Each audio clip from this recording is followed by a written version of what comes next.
Hey. Hello, everybody. Okay, yeah, we're both unmuted. We're good. We're good. We go. We got this. We're good. We're good to go.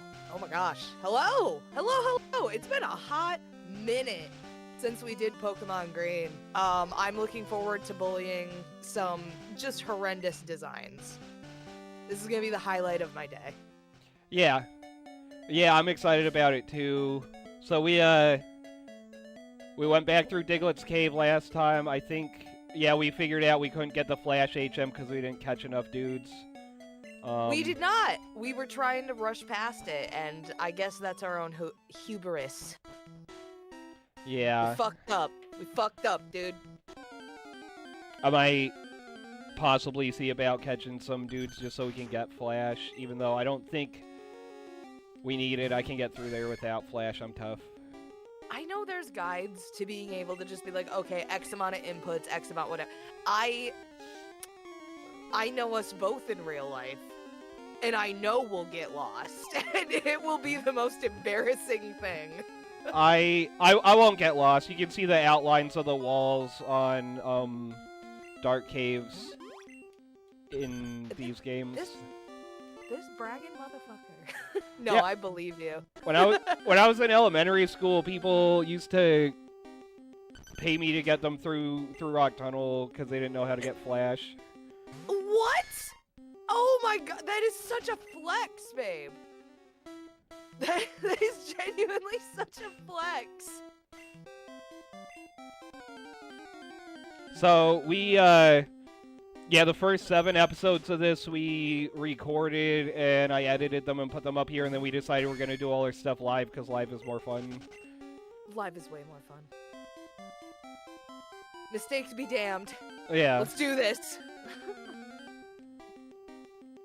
It's especially more fun to play, like, oh my god, I know that we've seen him a couple times, but his fucking button eyes. He's actually so adorable, and I hate Diglett. Yeah. I think he's got one of the stupidest designs in Pokemon.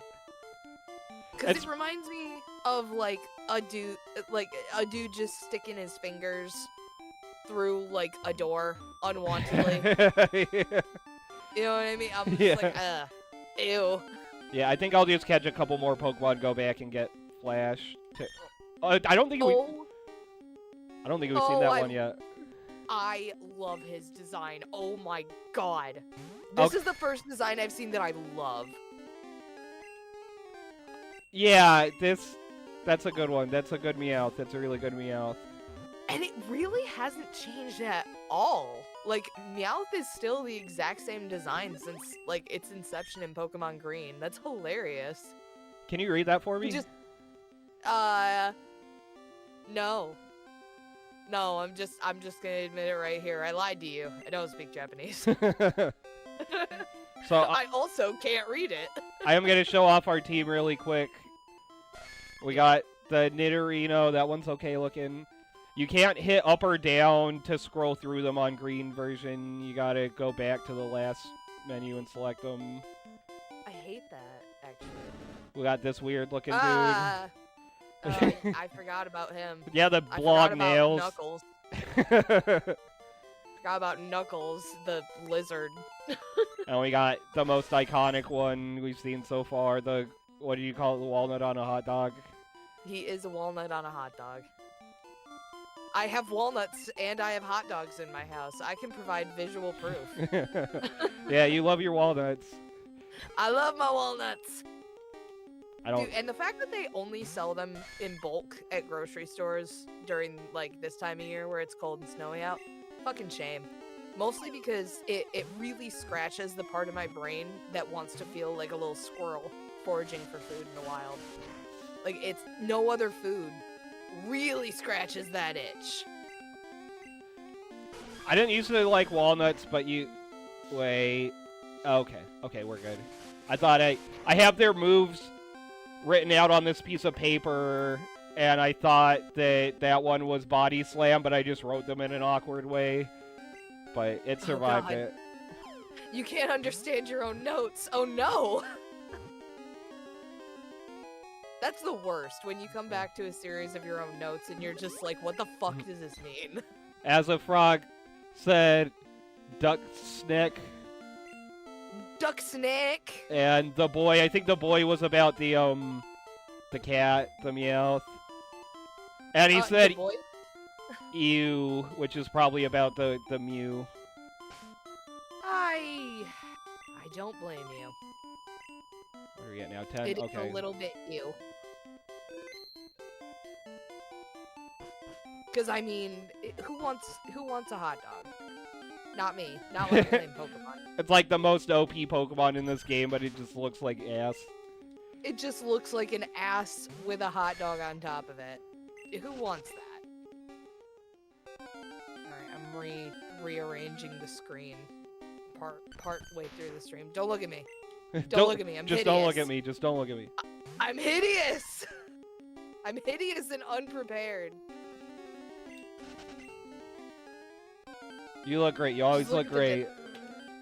Thank you. I'm looking at The your PNG PNG and you look the same as you always do. That's probably true. That's probably true. Oh my god. I feel like I need to redo my PNG tuber only because I drew everybody else's. I was like, damn, I didn't even use shading on mine. Oh, look at that. Even the Diglett has shading. I'm a monster. I'm kidding. The Ozafrog said the hot dog water of Pokemon designs. Yes, that is Mew in Oh. Pokemon Green version. Absolutely. Absolutely. He's the hot dog water. Dragonite looks really bad too. We aren't gonna see it until like we fight the Ugh. Elite Four, but it's bad. No, Gilligan's judging. God damn it. V-Dip. Gilligan's judging me. Oh, Oh, I your hope you're doing PNGs well. look I great. appreciate You were the one that made all of our PNG tubers, and they all look wonderful. They all look amazing. I appreciate that. Yeah, Gilligan Maskman, I made the PNG tubers for my friends who have been playing specifically LA Noir on REP Radicate's channel, which is BDP's channel. And holy shit, if there's one thing I've learned from that stream, it's I shouldn't trust Raven with my car ever. And also my friends are hilarious. Diglett is just a cute little guy. Keo is a full monster. That's, you know, if I could have that on my tombstone, I'd be a happy ghost. The fuck did he just say? What the fuck did this NPC just say to you? He checked if we had 10 Pokemon in the Pokedex, and then he gave us Flesh. Oh, yep. That's what we've been doing, Gilligan, is making sure that we can actually... Because Beandip, apparently, as a child, was paid real money to get kids who got stuck in the fucking Diglett... Is it the Dark Tunnel in this game? The Rock Tunnel. Rock Tunnel, thank you. Yeah, he apparently used to get, like, paid for getting kids who got stuck in the Rock Tunnel out of the Rock Tunnel. Yeah, I got paid as a kid for doing Rock Tunnel, and I got paid one time for catching Raikou on somebody's gold version, and I got paid a few times on, like, the 3DS games for completing people's Pokedex with my living dex on Pokemon Home, but you can't do that, or on Pokemon Bank, but you can't do that anymore with Pokemon Home. Oh, that is frustrating. Dang. All right, and thank you, Gilligan. He's saying that the PNG tubers he sees so far are good. I appreciate that. Thank you. For anybody No, that wondering, Keodia is doing this on her Twitch as well. yes. You're allowed to cast and stream the same stream, like with different people simultaneously. You're just not allowed to mix the chats. So that's why we have two different chats, and we are vocalizing them both. Yeah. Beandip was the original microtransactions. Yeah. It really was, though. Like, dude, if you manage to get me this fucking monster in Dragon Quest, I'll get you a Raikou. Deal. I love LA Noire. That one's been really fun, but I'm kind of glad we're doing something more lighthearted now because that game gets dark. Dear God, it gets dark. It gets real accurate based off of, like, the times. But, oh my God. Sometimes it really just comes out of nowhere. So this route is optional. I'm gonna vote we skip it for now. If we need to level up, we can come by here later, beat these guys more quickly with stronger Pokemon, and even out our experience. But this just goes to the first Snorlax blockage that we can't get past yet. Okay, I agree. Let's just skip it. Okay, so we go back up and then to Rock Tunnel.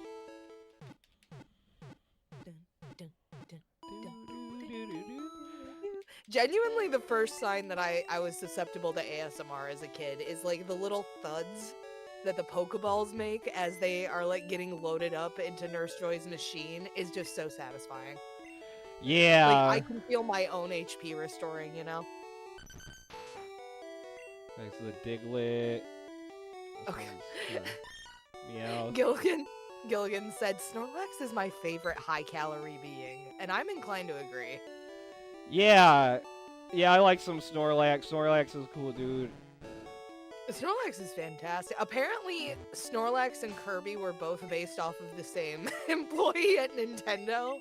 And honestly, like, I'd have mixed feelings about that being my legacy. Yeah. Like, guys, just tell me to go on a diet. Is this, like, an advanced form of an intervention? What the fuck? I forget what this one is. I'm seeing if we got any dudes that can learn Flash. Because we can teach it to Mew, but I don't want to use one of its move slots for Flash. Nope. We got Abra and Magikarp. They can't learn shit.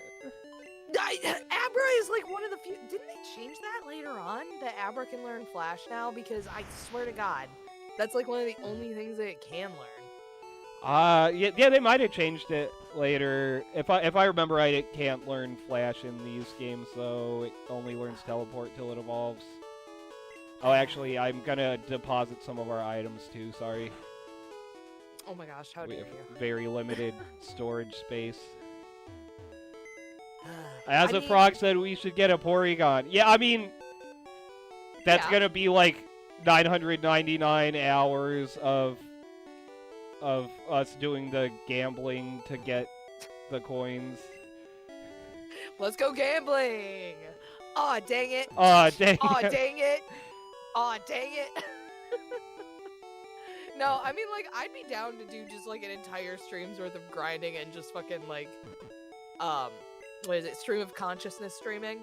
Because it's going to get loonier and toonier as we're entering into, like, a full hour of just cranking an imaginary gambling lever.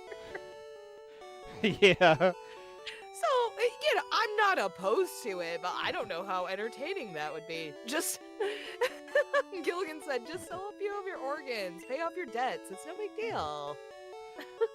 Tell our whole life stories as we're doing Pokemon gambling. What's the doctor... I was only 3 years old the first time I saw a deer corpse. Such is life in the Midwest. Yeah, some of your stories would be dark. I know! I don't know which ones are, like, just dark enough to be entertaining, and which ones are just gonna have our audience sitting there with their jaws on the floor like, I'm never coming back. What's that, that Dr. Doofenshmirtz quote? He's like, my problems began on the day I was born. Neither of my parents showed up. Neither of my parents showed up. As a Frog said that... The deer story sounds legendary. As a Frog said, the Abra design went hard. He said Sisyphus the Pokemon. Which one is Sisyphus? Is he the guy that Getting Over It was based off? He's endlessly pushing a boulder up a hill. Yeah. Gilligan said, yeah. You telling me you need both your lungs? And commented that the deer story sounds legendary. Don't worry, it'll be told one day. It is pretty legendary. I mean, I can tell the short version, but I feel like we're probably gonna wait for the rock tunnel to do that, because that'll be a night. That way you can concentrate and I can ramble for a minute. Yeah, if I find a dude conveniently that can learn Flash, then I'll put Flash on. If not, then we're just gonna go through without Flash. If not, we're gonna brute force it and go by memory, which again will be equally as impressive. And yes, Gilligan. I do need both my lungs. You really underestimate how much I torture my body. God, I have a part pit, part husky dog. I basically run when I walk him. I love, sometimes when I'm visiting you and you're at work, I'll walk Frank, and if you get back while I'm walking him, he sees your car, and then he'll try to beeline through people's yards to just get cut to your house as quickly as possible.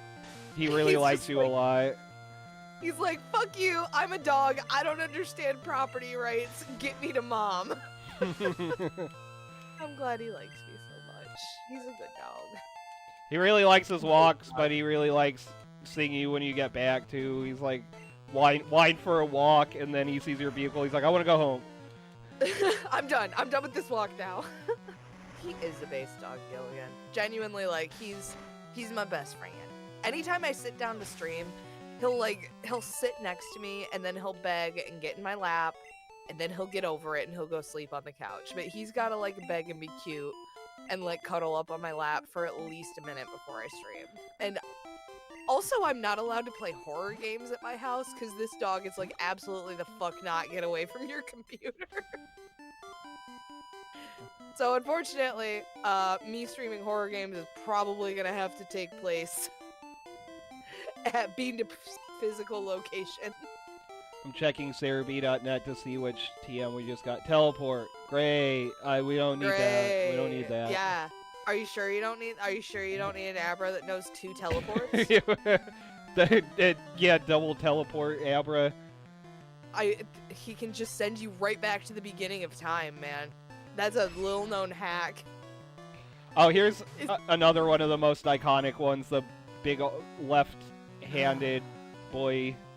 I hate it so much. He looks like that fucking Quagmire meme from Family Guy when he finds out that internet porn exists. Oh, yeah. Like, he looks like he just has an insanely oversized single arm, and unfortunately everybody knows what that means. It means he has a problem. He skipped right arm day for the last 2 weeks. He's just been lifting. He's just been lifting with the one arm for weeks and weeks, and his family really doesn't know how to tell him. He looks like the steroids only took half effect. 1000% kill it. Like, he took them and didn't realize that, like, oh no, I was supposed to take the left and the right steroids, and he just puffs up on one side. As a frog said, what gooning does to a MFer. That's what gooning will do to you. Take my advice, don't do it. Don't goon even if your life depends on it.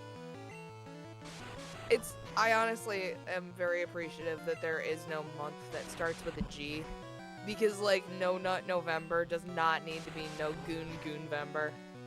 You forgot about Gabuary? Fuck, I did forget about Gabuary. Make sure to practice in balanced gooning. All things in moderation. All things in moderation. Gooning, sticking things up your butt, you know, like, your pharmacist doesn't need to know you that well, you know? Yeah. Your local ER should not know you by your injuries. Oh, got another code 437 over here. Stop calling me that, please. Brian. That's Brian. I know him. Pup. Oh my god, he's a majestic baby. That is a majestic Growlithe, and you just murdered him. No, I punched it once and it's still up, so I'm gonna have to punch it a second time. I don't know how you think that's better. It's fine, this is what Pokemon is. You punch a dog. I know. It's really... We've really become desensitized to it, but there's something about the pixel art that just makes it a lot more brutal, and I don't know why. Like, you really just look like you set that lizard on fire, and it died. It didn't just, like, collapsed majestically. It just disappeared into the earth. That kid doesn't have to bury his dog. It just no-clipped into the fucking ground after we were done with it. I'll tell you what, that lizard wasn't on fire when we started this fight, but it's on fire now. It's on fire now. Ugh. It was Thanos snapped. Oh god. You know, Beedrill is like the thing that I will cite when people are like, I wish Pokemon was real. Do you? Yeah, do you? Do you? You sure about You that? you sure about that? You want 3.5-foot bees? Is that what you? Oh my god. That's the thing. You gotta get your smacking hand heavy because if a Beedrill doesn't get knocked down with your first hit, you're not getting up after its first hit. It's gonna gore you, dude. One of my friends showed me a show recently called Detroiters. That's got the guy from I Think You Should Leave. You sure about that? Sure about that guy? Yeah. I don't know what his actor name. What his actor name I is. think it's Oh Tim my God. Robinson. Tim Robinson. Okay. You know, and I say actor name, but we know that there's quite a few actors that are like, yeah, this isn't actually my real name. Like, I don't want to say P. Diddy on either of our streams, but I don't know his real name, and that's the only thing that I can think of because he's been in the news. Yeah, But we don't gotta talk about that here. Don't say P. Diddy. Don't say Luigi. Don't say definitely don't say 9/11. Yeah, don't say 9/11. Anyway, but you know how a lot of actors have Oh. like actor names and not stage. They're kind of like stage names. You I know? was trying to figure out why it was so stretched, but it's because I had it on widescreen mode on accident. Oh my god. Okay, that was the wrong move. Tower. I gotta be careful not to do that in the cave because one of these dudes knows cut and one of them knows dig, and I can't tell from looking at the menu which one is which. Oh no. I'll make sure we save a lot, and then I'll just. Save so often, and please don't. There's no use for cut in the dark cave, right? No, there's not. Okay. So it won't be a problem. It won't be a problem. There's no reason. Okay. Unless we do get a guy with flash, but I don't know if that's gonna happen. I feel like we just give up. Right? Raven said Sean Combs. That's P. Diddy's real name. Oh, we weren't gonna say P. Diddy. We gotta Really? stop saying P. Diddy. We gotta stop saying Goddamn. Sean Combs. I'm sorry. I'm the one at fault. I fucked up. Okay, thank you, Raven. I appreciate you. Seriously, no, fuck that guy. But you know what? People are. If you say like, "Hey, wow, the whole Sean Combs situation, that's fucked up," right? The majority of people are gonna be like, "Who?" I saw a meme. And, Oh, you go. oh, sorry. Oh, I was just gonna say, and so it's just like, well, God, I was about to make a bad joke. Did you really commit the crime if it's not tied to your legal name? The answer is yes. Yes. Absolutely. May you burn in hell. But specifically, it's just like, well, that's kind of convenient that you sort of just get to be like, no. That wasn't me. That was this personification I put on for Hollywood. It's like, yeah, no, it doesn't actually work like that, but good try. Is that like a sovereign citizen thing? Oh, literally. I feel like, I dug feel in like and it Hollywood- exploded. holy shit. Yeah, that was a really stupid strategy from his end, actually. Yeah, I don't know. I feel like Hollywood celebrities are just like, well, no, you know, like it's just my Hollywood personification, bro. You can't hold anyone at fault for that. And it's just like, no. That's not how that works. Just like sovereign citizens. Anyway, you just exploded that guy's pet, dude. Yeah, now I'm leaving. Yeah, you took his money after exploding his pet, and then you just left. What's your legal name? He We gotta hold exploded you his accountable. he exploded his own pet, and he did it in vain. Oh no, he didn't even. Yeah, All for Yeah. nothing. All for nothing. not all or nothing. It was just all for nothing. Raven said don't mention the maggots also. Also, Raven said Livy says hi. Ugh. Tell Livy I said hi. Hi, Livy. Also, yeah, I won't mention the maggots. It's I don't know if you saw, I keep reusing the same OBS setups for like the BRB screens and stuff, but not fully.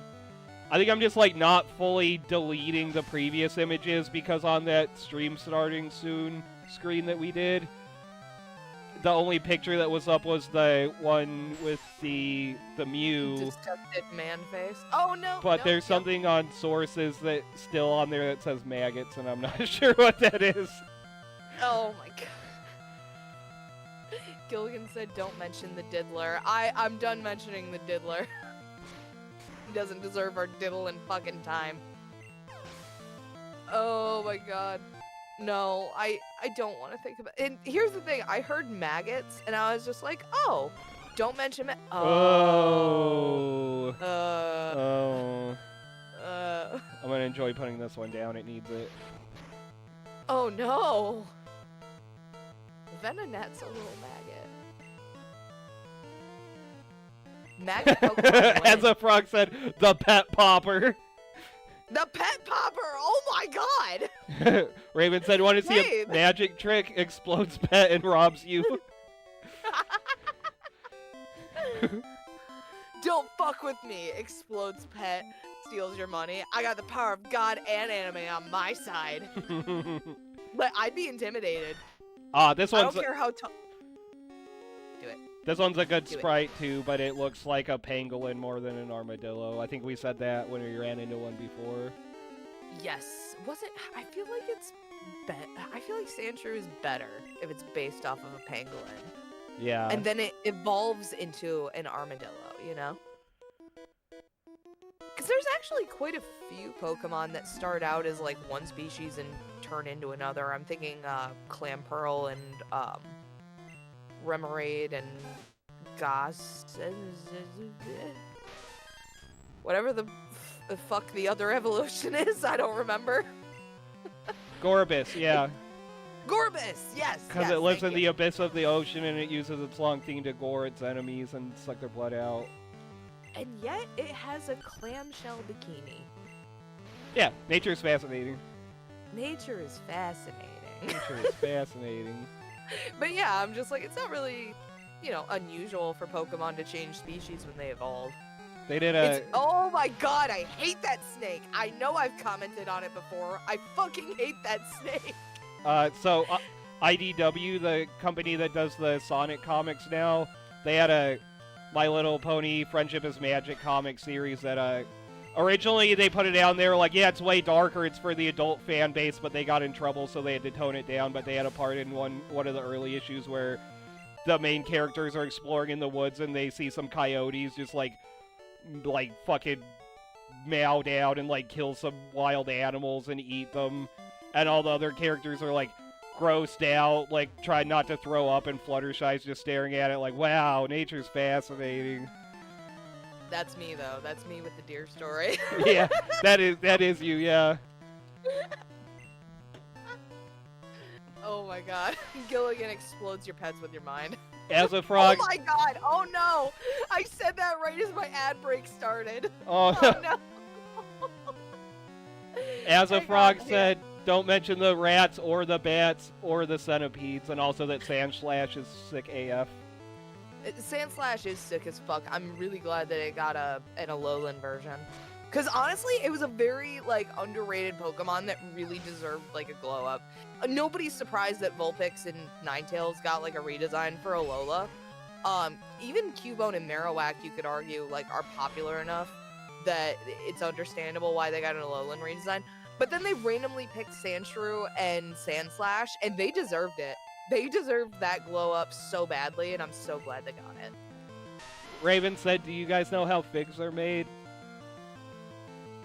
Yeah. The wasp that pollinates it crawls into the fig to lay its larva, and then the way that it has to crawl into the fig, it basically has its wings ripped off, and then it basically gets dissolved by the acids of the fig, but it's able to have, A, pollinated the fig, and B, its young are able to leave the fig because they're small enough. Mom just dies in there. Yes. Yeah, the delicious dead wasp fruit. Aw, kitty cat. It is very cute. I mean, to be fair, there is no like quote unquote dead wasp in the fig. It's dissolved. It's done. Like it's been processed by the fruit. It's become one with it. Basically. And that sounds gross as hell, but it's just like you wouldn't say that if you're eating, you know, like a deer. Like, yes, I am eating grass off of the ground. Like, no, it's been processed through the stomach of the deer. It's kind of the same with the acids of the fig. Nature's Wasps. mockery, the fruit that eats a wasp. Oh my god. Gilligan said, wasp slurry, bug soup, angry bee sludgewa. You're correct. You're correct on all of them. But that's sort of why people argue. It's the same reason that they argue against vegans. I shouldn't say they. They. The vegans argue against eating honey, but they also argue that figs are not vegan because you're basically eating bug sludge in the same way that you're kind of eating bug sludge if you eat honey. But I say bring on the bug sludge, baby. Oh, I forgot honey is bug sludge. I was finally starting to develop a taste for honey, but I guess that's gone now. Honey's bug sludge. Well, the thing is occasionally bees just get old and die and fall in the honey. People are like, oh my god, the unethical farming practices of honey will cause bees to die. They really don't. The only times that there's gonna be a bee in your honey is if that bee just keeled over from old age. They're a lot smarter than you give them credit for. Raven said, yeah, nature is neat. That's a normal day for me eating grass off the ground, and honey production is good for bees. And as the frog said, how did they figure it out? But hang on, there is an effect in Discord. I'm not gonna hunt it down though. Gilligan said, no. Use they when referring to vegans. They don't want us to eat meat. They are wrong. I would like to become vegetarian at some point if it's like more convenient, God, I no. guess. Like I don't know, it seems expensive to be a vegetarian. I was a vegetarian for, well, okay. I was a red meat vegetarian for like 3.5 years, and then I was a regular vegetarian for like 3 years. And Gilligan said, "Don't bend the knee to big lettuce, Bean Dip." Oh, look at that guy. He's got a big head. Oh my god, that's a really cute big head. Oh, you like it? That's a really good design. That's really accurate to like. This is a Pokemon that has the skull of something much bigger on it. Like, and it's communicated with very few pixels. I love it. Oh, this guy's getting super effective on me. Switch to... Yeah, he got ground. which no, which I one's agree. this? Okay, actually, either of these guys could probably take it out. Yeah. Nidori... I agree with Gilligan. Don't bend the knee to big lettuce. You can be an ethical consumer of meat, but it is healthier for you to not eat a lot of meat, you know? Oh, yeah. I'm checking something really quick on, Sarah B. Gotta consult the tomes. Okay, I forget what we were waiting for on evolving this guy, so I think... Was it? There was like one move or something that we wanted to teach him before. Oh, my I feel that's all I dumbass was is thinking. looking at Nidorina instead of Nidorino. Oh yeah, it gets Fury Attack at 32. We're gonna wait for that and then evolve it. Okay. So I've Gillian got... said, nah, I'm going for that Frankenstein burger. I agree with you. Yeah, I've got... Alright, so what do we... Oh god! I've got this notepad with all our moves written down. I got SarahB.net up to identify items and TMs and like moves and stuff. This is difficult. This is a lot of extra effort. Yeah, it sounds like that. I'm just sort of sitting over here with my cocktail like, yeah, it seems like a skill issue, bro. Raven said No, you can do it! she and Livy are both vegetarian. Raven said Livy and I are both vegetarian and poor. But also, Raven's been vegetarian for 8 years. I didn't know it's been that long. I'm proud of you. That's a lot of Damn, yeah. That's a lot of effort, yeah. That is, especially because it's like when you're having to go out with folks and like having to think about like your personal diet, you can't expect other people to be that considerate 100% of the time. You wish they would be. And that was honestly the bullshit that I was dealing with for a while, where I was just like, well, I would love to go to, honestly, Taco Bell's a bad example because Taco Bell's like the most vegetarian friendly restaurant. But like a bunch of my friends would be like, let's go to Burger King, let's go to McDonald's, and when I was doing the red meat vegetarian thing, I was just like, okay, I can eat 2.5 things on the menu. And then when I was a vegetarian, I was like, cool, I can have a McFlurry and fries, and that's it. And honestly, if you're being like a really strict vegetarian, you can't even have the fries. And that's my thing. Somebody pointed out, like, I like being mindful of like the calories and the nutrition. Shit, did you just make it out? No, we're back at the entrance. I went back to heal. Okay. One of our dudes fainted. I was just like, did you do that with no fanfare? No, this is a big cave. Fair, yeah. That was my thing. I was really tired of having to be like really mindful when I was going out to eat, because that was the biggest pain in the ass for me with my dietary restrictions. And I was like, these are kind of self-imposed, and I don't like. I kind of just want to be more mindful of what I eat instead of just immediately restricting them. You know what I mean? Yeah, I'm slowly trying to eat less meat. I've been really into smoothies. I know I've been talking to you a lot. I've been telling you all about it. Smoothies are great.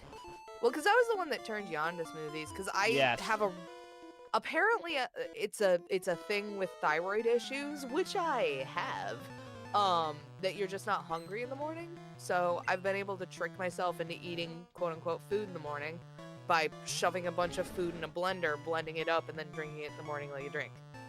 Huzzah! I've hacked it.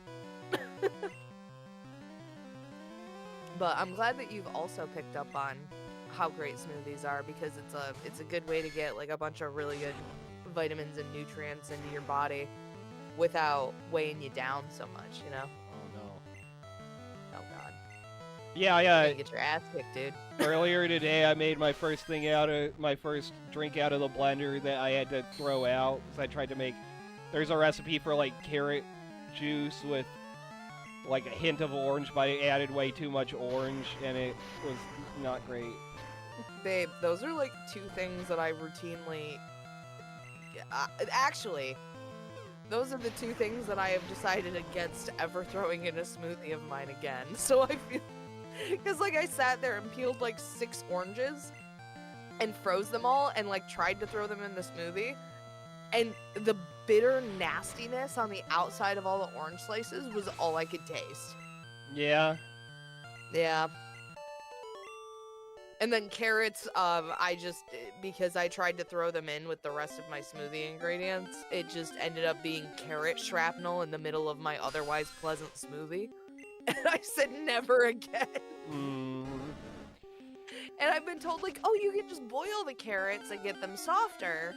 And then you can put, and I'm just like, doesn't boiling them get rid of, like, some of the nutrients? And they're like, well, yeah. And I'm like, well, then what's the fucking point? I might just buy carrot juice instead of try to make it. I'll stick to my fruit smoothies. I don't blame you. I don't blame you. I Oh, do Gilligan said, I love it when a small animal is a ritual sacrifice for my fries.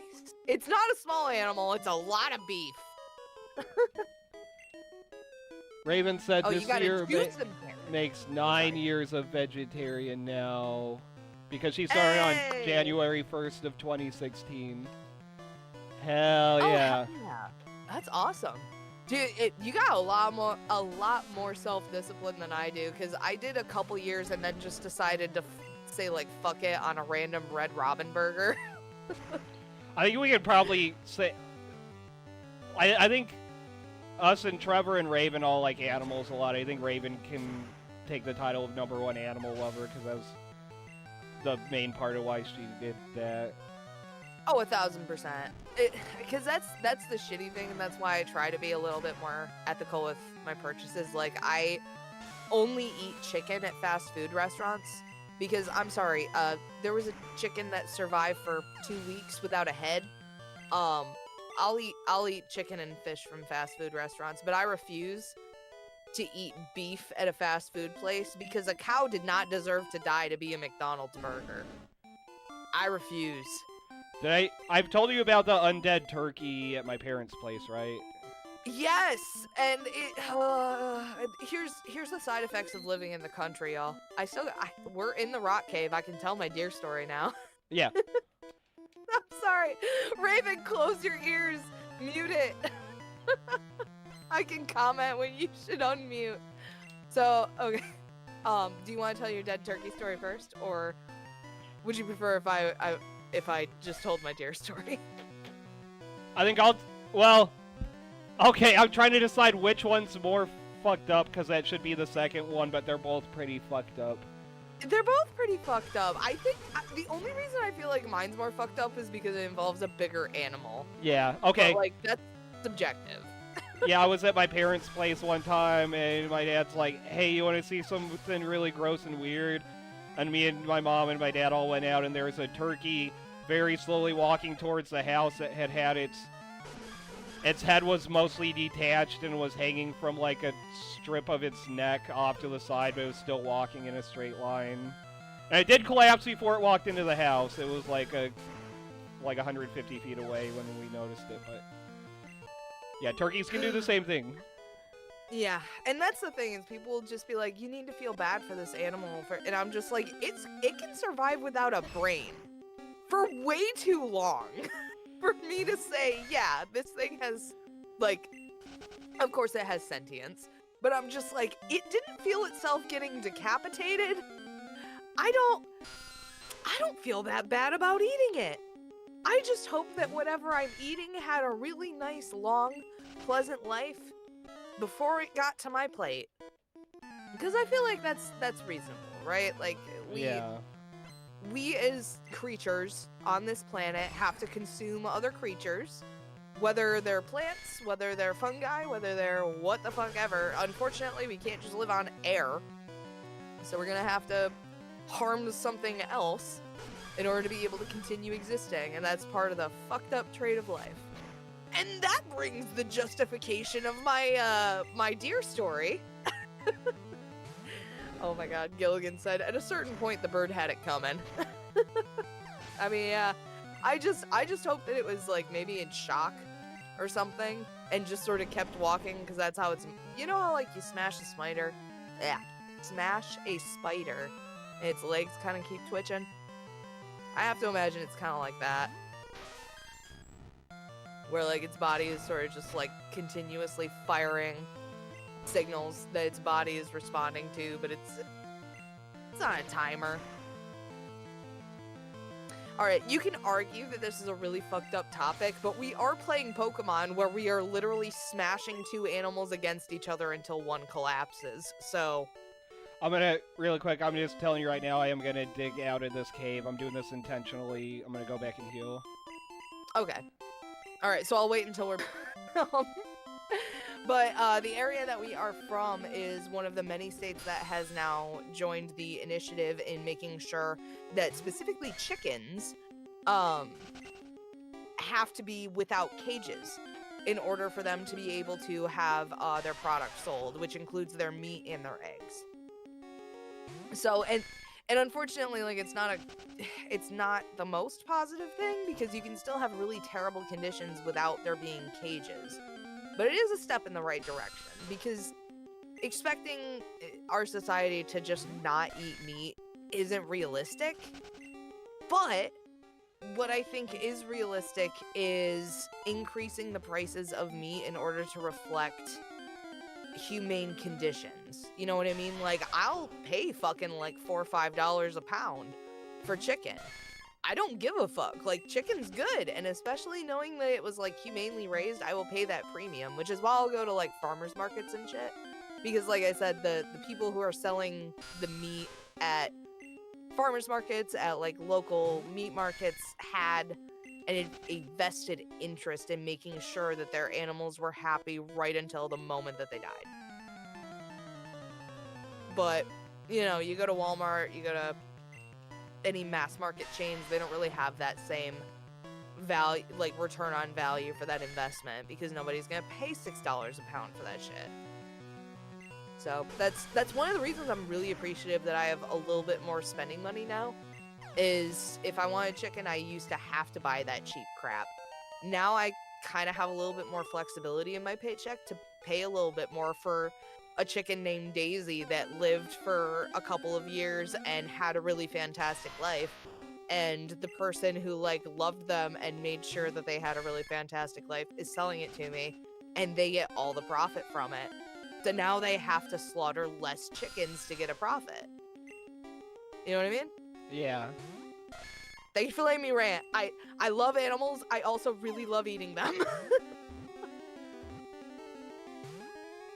Oh gosh, thank you so much for coming in for the first time. Lydia de Fontenay.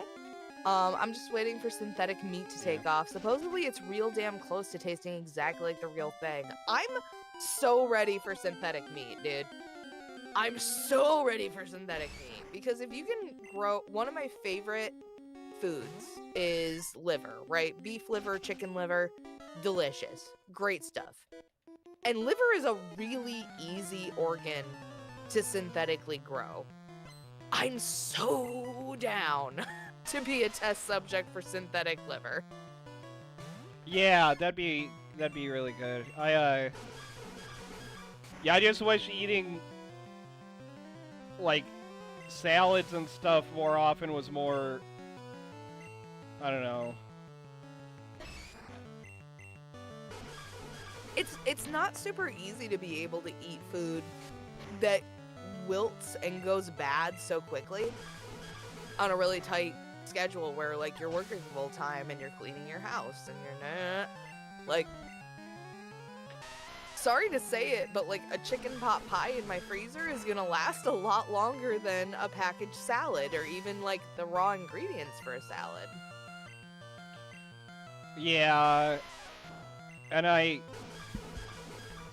mean, I don't know, I don't want to get too into it. My parents have a lot of money. I'm trying to do stuff on my own. I can't afford to not eat super cheap most of the time right now, but I'm making moves. I'm gonna change my diet once I got more spending room. He making money moves. He making money moves. Sorry, I didn't mean to interrupt you. Oh no, you're good. You're good. That was all I wanted to say about that. Yeah. And I appreciate folks who are specifically doing a diet based off of like their morals, their health issues, whatever reason you're choosing to restrict your diet. Fucking more power to. Oh god. Big ball. He is a lumpy mess. Lumpy meatball. He is a lumpy testicular mess. Yes, please, thank you. Let the ground reabsorb you. You nightmare material. Raven said cage-free chickens is a star, I suppose. And then Cryptid Liv said, hi, Liv, been watching through Raven, the Omi TV streaming person. Salad is majorly unfilling. It is, yeah. Salad doesn't fill you up much. Also, It really doesn't. I know who you are, Liv. You're very funny. Hey, hell yeah, I have a really funny person in the chat. Yeah, Liv's super funny. Hell yeah. No, and you're right. You know what? Like, the hack that I'll do is I'll go to, like, my local supermarket, get one of those shitty little fucking, like, salad bowls, and then just buy a whole thing of, like, the deli chicken tenders. And, like, cut them up and be like, hell yeah. Raven said, gotta let me build you a greenhouse after I do. I would love that so fucking much. Yeah, if I could have a greenhouse to grow a lot of really good, like, fruits and vegetables and shit, that would be great. I am swapping a lot of my solid food intake out with smoothies, though. That's a start for me. That's less meat I'm taking in. But, I don't like that flashing. So, like, you really are interested in being a vegetarian? For, like, diet purposes? Not like I mean, more for the dieting, animal like, sake, losing but, weight. like, again, that's, like, gonna be pretty far off before I can do that conveniently and still do everything else I want to do. But we were talking about the synthetic meat. I really hope that picks up, because if you can get, like, the exact same quality of, like, chicken or beef, but it's not actually from an animal, that would be fucking awesome. Well, have you ever tried the Impossible meat? I have. Well, I've tried the Impossible Whopper, which I will say it's I'm not that The bad. Impossible Whopper is bad, and it is not an accurate representation of the brand. Okay, well, I kind of have the opposite opinion. I think Whoppers aren't that great in general, and it's hard for me to tell the difference between the Impossible one and the real one. Well, but you're saying like they're both shit then, right? Oh yeah, there's both shit, but on the rare occasion I go to BK, I can get the Impossible one, and it's kind of the same thing. Okay, but that's not super helpful because you don't go to Burger King. No, okay. There's like a really nice. It's called like a. It's not just like, oh, we're a nice restaurant. We're a meat market, and we're like, okay, you pretentious douchebag, and they have these meatballs that are made out of Impossible meat. Dude, it was like $18 for 5 of them. And we were all like, yeah, okay, sure. Because we ordered it for like an office meal. And we figured like ordering the meatballs would mean we got more than 5. But they didn't. We got 5 for like $18. So we were all laughing and mocking them. And then we all like took our little meatball and tried it. And then all looked at each other and were like, yo, this is good as fuck. Like, this is a really good meatball. So, Impossible meat itself is not bad. Burger King's just bad. Yeah, I'm not a fan of BK. I like me some Yeah, it's Taco bad. Bell. I am gonna probably start doing the vegetarian option at Taco Bell, even though I like their steak a lot. I keep forgetting that you can swap the meat with beans on most of their stuff. Here's the thing, their black beans are shit. Like, I will die on this hill. Taco Bell is a fantastic vegetarian option. Get the natural, like, vegetarian options, like the potato burrito or the bean burrito. Or, sorry, not the potato burrito, the potato taco. The bean burrito. There's, like, a couple other options that I can't think of right now. But, like, if you get the Crunchwrap Supreme with, like, black beans swapped out for beef, the beans are undercooked, watery, no seasoning, the blandest thing you've ever put in your mouth, and now you're pissed off you spent $7 on a Crunchwrap that's not even good. And that's my opinion. I know that you're a lot less picky than me, but personally, I'm like, I was talking to one of my coworkers about this too, and I was just like, am I just picky? And she was like, no. They don't even, it tastes like they basically dumped a can of black beans onto your Crunchwrap. It's bad. I feel like you're picky and you have more of a refined palate than me, because you can be like, oh, this ingredient in here is throwing it off, this is making it bad, and I'm just like, I eat food, I'm like, yeah, food good. You know, I'd be really interested to hear your opinion specifically on the black bean Crunchwrap. Because on most of the other dishes that they replace it with beef, I can tolerate it. The Crunchwrap, inexcusable. Fucking inexcusable replacement for the beef.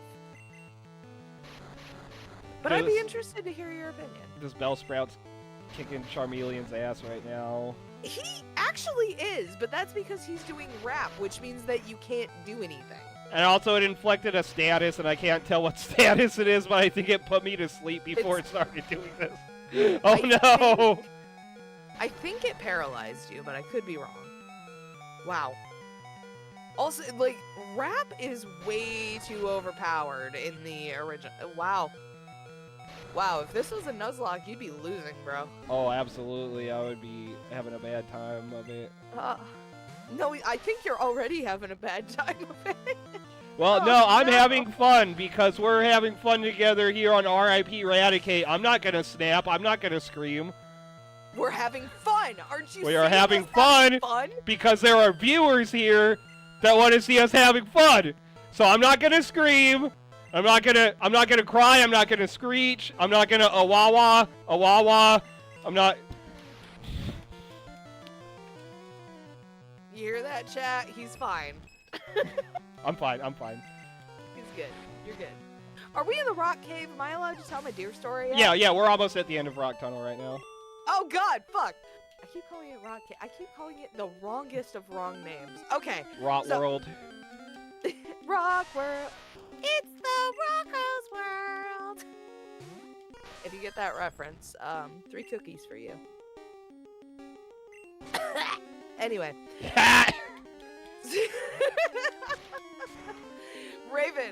Raven, cover your ears.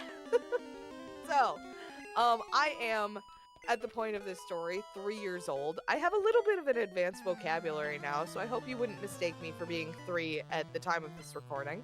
But I have a slight obsession with... To be fair, the Rock Tunnel isn't a very creative name. I agree with you, Lydia. So, I'm 3 years old at the time of this story. I have an obsession with deer, like, what I think is just jerky. Because, most kids don't have a concept of the difference between deer and beef. You know, because we're 3. And, like, different animals are reduced to the different noises they make, right? So, my neighbor, having, you know, just being a little bit fed up with me asking for jerky every time I see the man, he comes into the kitchen with me and his daughter, who's 2 months younger than me. We are both 3 years old. And he pokes his head in and goes, "Hey, you want to see how jerky's made?" And we both look at each other and go, "Yeah!" And he already has the teeny tiny little lawn chair set up in the garage. And to his credit, the deer has already been dressed. He's taken the butthole out of it. He's taken the organs out of it. He's done the grossest part already. So he sets us up in our teeny tiny little lawn chairs, and he starts telling us about how to take the skin off of this deer. He's pointing, he's cutting, he's pointing, we're nodding along, we're having a great time. Then my mom, who entrusted this man and his wife to daycaring me, rolls up, maybe like an hour into this process. I turn around as she walks up with the biggest little smile on my little 3-year-old face. Deer blood just flecked all over my face. And I go, "Hi, Mom." She's not looking at me. She's looking dead ass at my friend's dad. I assume with the intention to kill him, but I am 3 years old. I don't know this. Yeah, you said that was like your first conscious memory that you have. That is my first conscious memory that I have. And I say that I'm 3 because I was born around, like my birthday, November 14th, is the day before hunting season started in the state that I grew up in. So, like, I know that it was at least a little bit after my 3rd birthday, but that's all I got. And yeah, I was told later that the problem wasn't necessarily that he was teaching me an appreciation for where meat comes from, because, like, to be fair, my neighbor saved my mom the really uncomfortable discussion of where meat comes from, because I knew where meat came from. But apparently, I very innocently asked her the question, "When's he gonna put the skin back on?" Oh, oh no! Like, yeah, that's, I wasn't really comprehending what was going on, but I also, like, wasn't scarred by it. Oh my god, Lydia said, "I can't decide if this story is cute or terrifying."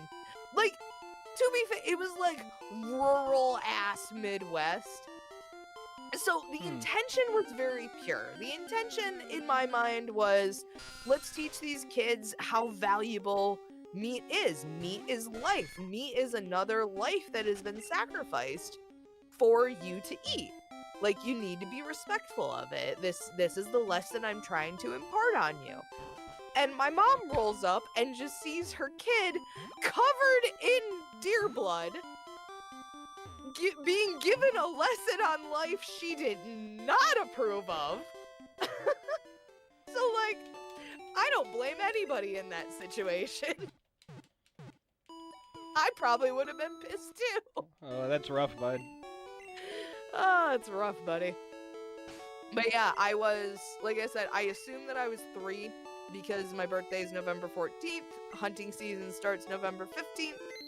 in the state that I grew up in and was born in. So I was at least 3. Guess But where I we wasn't are. 4. Oh god, cover your ears, you're gonna get the syndrome. You get the Lavender Town syndrome. The Lavender Town syndrome! And what I heard next, I couldn't believe. So I'm gonna And go back when up I- here and beat these trainers, and I'll. Now that I've put some band-aids on my Pokemon, I'm gonna kick your ass. I'm gonna catch up on chat real Oh. quick too. Oh my god, this guy looks like the lamest motherfucker I've ever seen in my life. He looks like the guy in the anime that ditched the Charmander. Oh my god, he does! Damien. Piece of Yeah, shit. but Piece of shit, Damien. His eye takes up the entirety of the space between his ear and his nose. I'm gonna kick his ass for having a Cubone. Raven said, Liv's really funny because she repeats Raven's jokes. And... Oh, I'm trying to... Burn, baby! Multitasking. Raven God. said she's been doing a bunch of research on budget homemade greenhouses and how, like, even the Amish make them. Fuck yeah, I could maybe try to throw down a bit towards that for yours. If you're willing to help me make one at my place at some point, that'd be really cool. Keel knows a lot about gardening and stuff, too. I was gonna say, especially with like the spring season about to spring on us again, keep your eye on Aldi, because Aldi moved into the States, and I actually got a little on-ground, you've seen it, the little quote-unquote greenhouse that I've got that I basically just put over my, oh fuck, what are they called? It's been a hot minute since I've actually like researched, because it's been winter in our area because we're both in the Midwest. It's been winter over here, so I have not been looking into it recently, but it's about to be spring. And Aldi, the budget store, basically has this nice, like, 3 or 4 foot above ground little greenhouse that I can put over my raised garden bed. Thank God. Okay. I put it over my raised garden bed for the last 5 months so that I can keep my fertilizer going. I can keep my compost that I put in it doing well. And they also sold like a 5 foot by, I think it was like 4.5 foot greenhouse last year. I just wasn't interested in it. And I think it was only like $60. Ooh. Sorry, that was a lot of meandering. But You're good, you're good. there's actually quite a few places that will basically sell you a wire frame with glorified bubble wrap, but it does work, that drapes over the outside of that wire frame, and it'll help you grow vegetables, and it probably won't help you grow fruit. Sorry, but fruit's a lot harder to grow than vegetables.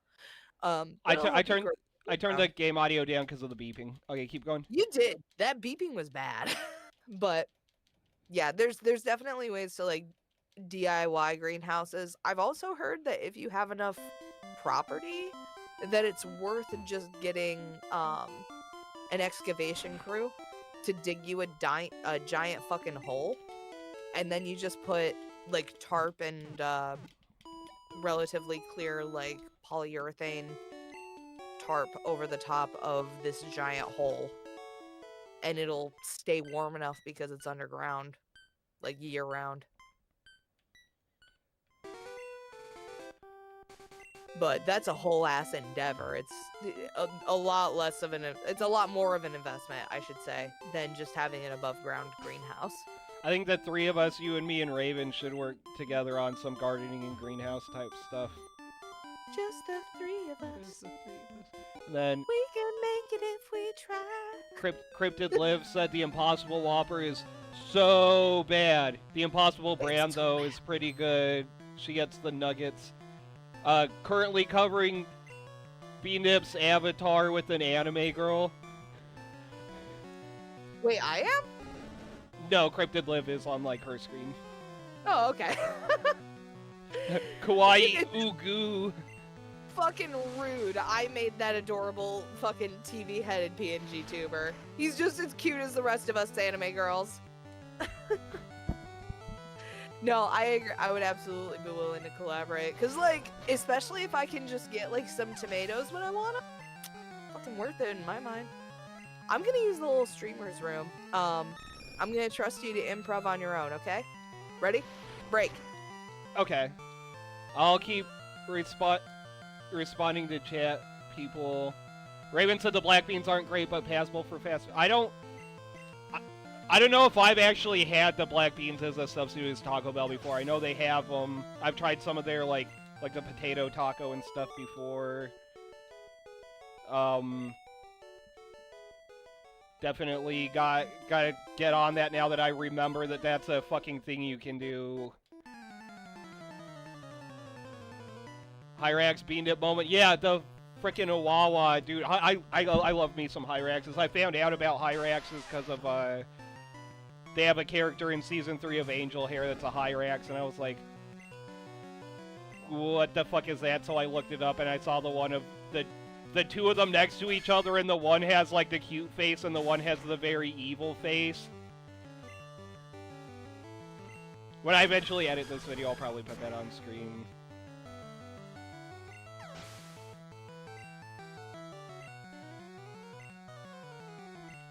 I do want to point out... Okay, I'm going to point out... Actually, okay, I want to wait for Kyo to get back, because there's a couple things in this area that I want to point out. The Hyrax meme reminds me of the Parks and Recreation, someone's going to die. Oh, fun! Okay, so, first of all, this NPC on the English version, she says she wishes there was a pink Pokemon with a floral pattern, and people bring that up a lot, because in Gen 5 they introduced Muna, that's like pink with a floral pattern, and people are like, oh, her idea came real. And then... It's because she dreamed it. Oh yeah, because it's the one that eats dreams. It came from her dreams. No! That's Hypno, you fucking casual! Muna and Musharna eat dreams too.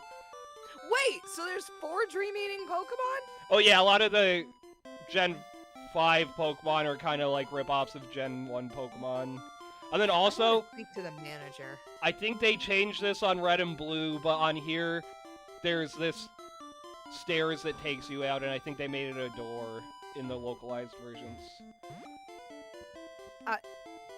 Yeah, I'm glad. As somebody who got stuck not realizing that the carpet was a door, Yeah. thank you for making it easy for our stupid-ass American brains. Real fucking talk. My dad bought me Pokemon Crystal, and he was literally getting his jacket on to take me back to the store to return Pokemon Crystal because neither of us could figure out how to get out of the first room. And then as he was getting his jacket on, I ended up screaming like, no, I figured it out! Because I happened to randomly stand over the carpet and it had an arrow showing. So I was like maybe 2 minutes from never playing Pokemon as a kid. Which is just a terrifying concept to me, honestly. No, ghosts aren't real. That white hand on your shoulder is probably just my imagination. Well, fortunately, you can't see me. You can't see me. Well, you can't see me. Are we gonna tell everybody that we're both AI generated, or are we saving that for a big reveal later? I don't even like that you're joking about that. Okay. No, I'm not. Because now it's a possibility in their minds. Come on, man. Think. Well, they know you're not AI generated because you have face cam on your Twitch and you only glitch out erratically sometimes. I never glitch out erratically. Do you understand how many times I would have glitched in my fucking Ford rant because, like, of how overheated my servers got? But I didn't because I'm made of superior technology. Yeah, talking about Stanford Pines gets your servers real heated up. Literally. To the point where it's unsustainable for actual technological advancement. But guess what? I'm flesh and bones, baby. This is all natural for Joshi. AI could never dream of being this passionate about a triangle and his gay partner. Try me. Right. Raven said she has a family of legit farmers and hunters. This is nothing new to me. I have had to experience similar situations, referring to your story from earlier. Oh, hell yeah. I mean, so you totally know where it's just like you come home one day and there's just a random doe strung up and they're just like, how you doing, daughter? And you're just like, I guess I'm less okay because my house is about to smell like dried blood from your boots for the next 3 days, but thank you. Like, they had me help process once, and I was just like, the next time you ask me to do this, I'm gonna pretend to be dead. I'm just gonna pretend to be under my bed and unresponsive. Please stop asking me. It smells like butthole in here. And Cryptid Live said, I wish I had this experience because it could have jump-started my interest in bones and taxidermy. I could have had so many rat strippers by now. Honestly, I still have a love of taxidermy. Like, this didn't turn me off of anything. It's one of my most, like, beloved memories because I learned where meat came from such a young age. I'm really grateful for it. But also, like, it helped me learn from a young age that, like, meat is gross and bones are king. So, yeah, you probably could have gotten a nice jump start on your collection, but also, like, over their dead body, would you get the fucking skull from their kill? Like, I asked multiple times. I'm like, dude, you guys are killing, like, 3-4 deer a season in a good season. Can I have, like, maybe some of the bones? And they would act like you were asking for their firstborn fucking child. You sound kind of muffled. Oh, sorry. Is that better?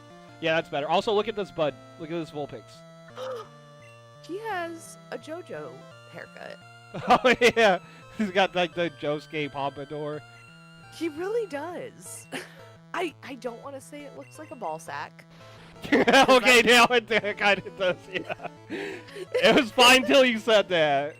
I think it was fine until I said that, and then it only got slightly worse. It was bad the whole time.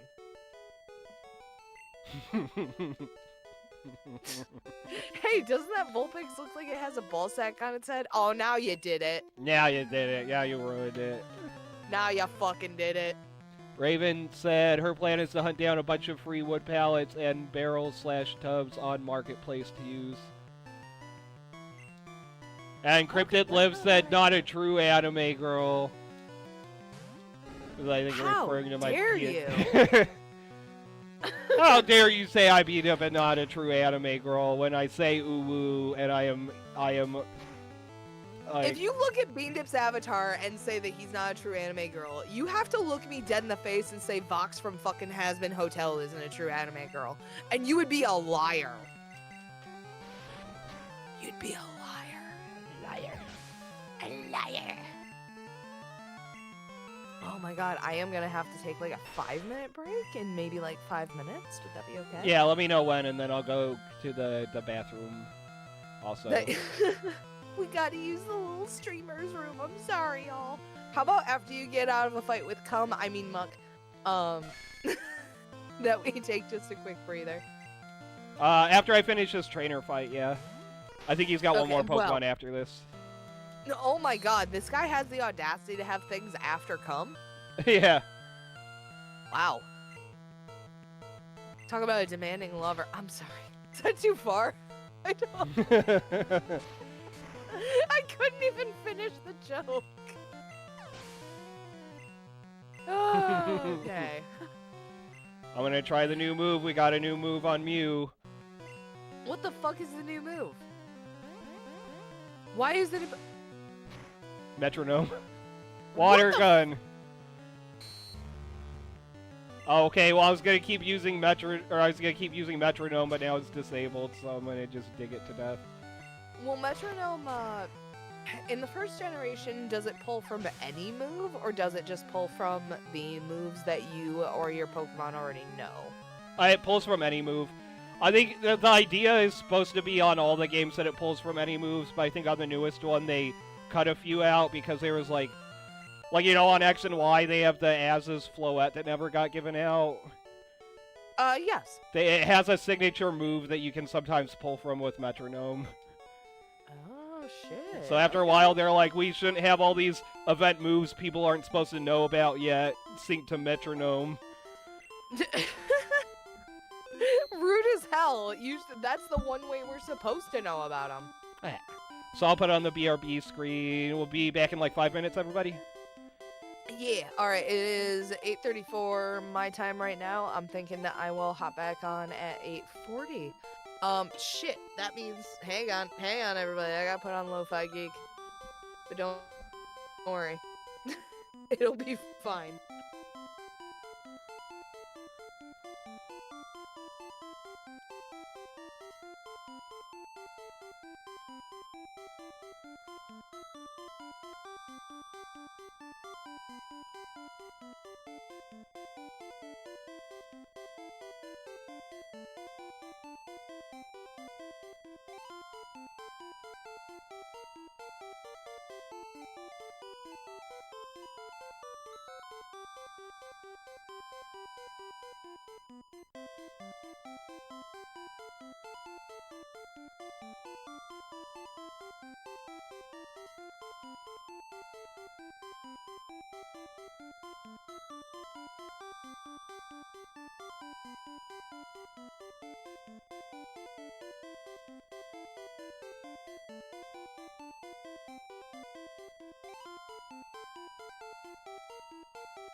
I'm gonna change the music.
I'm gonna go back to Lavender Town and change the music one more time.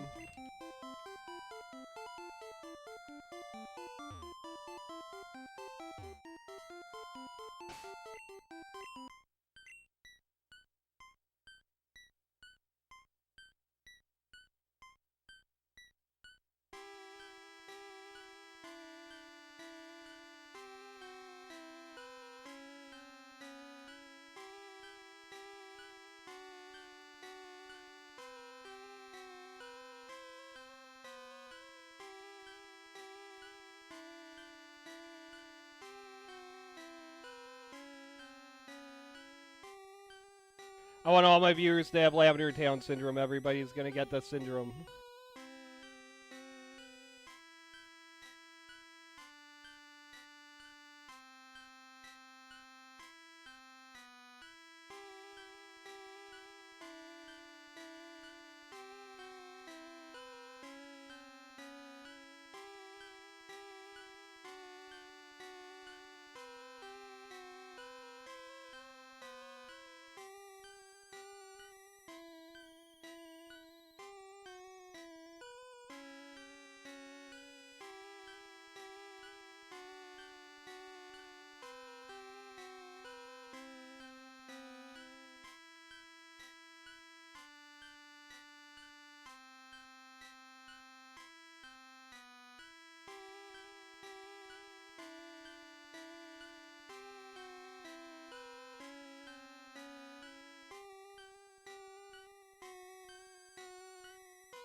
Ugh, burping. Okay, we're good. We're on. Okay. I backtracked to here to change the music, and we're going again. No, God. There we go. Cryptid Liv said the only TV head anime girl in my mind is a Vocaloid. You know, that's valid. I'm not gonna say that's invalid because they're right. Is that the Hatsune Mikey one? I'm going to reach through the screen and actually kill you. Oh, I should have hit the Pokemon Center. It's fine. It's fine. It's all This good. big ugly. You know, this is actually a more accurate coughing than the one on Red and Blue because they messed up its design and put the skull and crossbones on its forehead on the English games. Oh. I actually didn't know that. Honestly, this is a really accurate coughing to its modern depiction. Yeah. Like, there are some Pokemon they just did not miss with. Like, Venonat from earlier, that's very accurate to its current design. Like, they'd still hit it. It's, You just think... it's nightmare fuel, You but just yeah. think of, you just think of that thing from Fully Cooley, Lydia. You gotta be more specific, because, like, what do you... There's a couple of monsters from it. terms of- Conti. Wait, no! You can't think of Conti as coughing! Oh, I think that was probably What? referring to me. Oh, So we were talking about the you TV know head. what?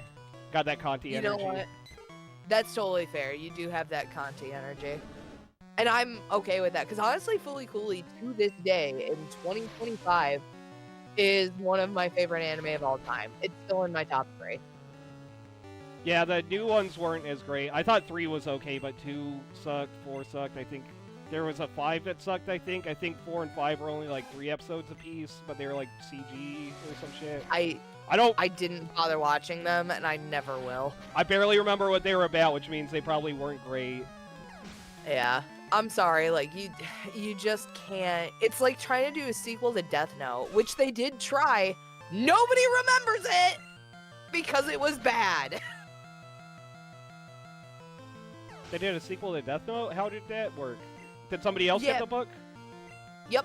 And it wasn't like an anime sequel. It was literally just like a single chapter where this kid basically went to the cops and narked on how well the Death Note went. It was bad. It was really stupid. He also had Ryuk as his, because Ryuk is just fucking nightmare fuel and just likes torturing humans. He basically gave it to a new human.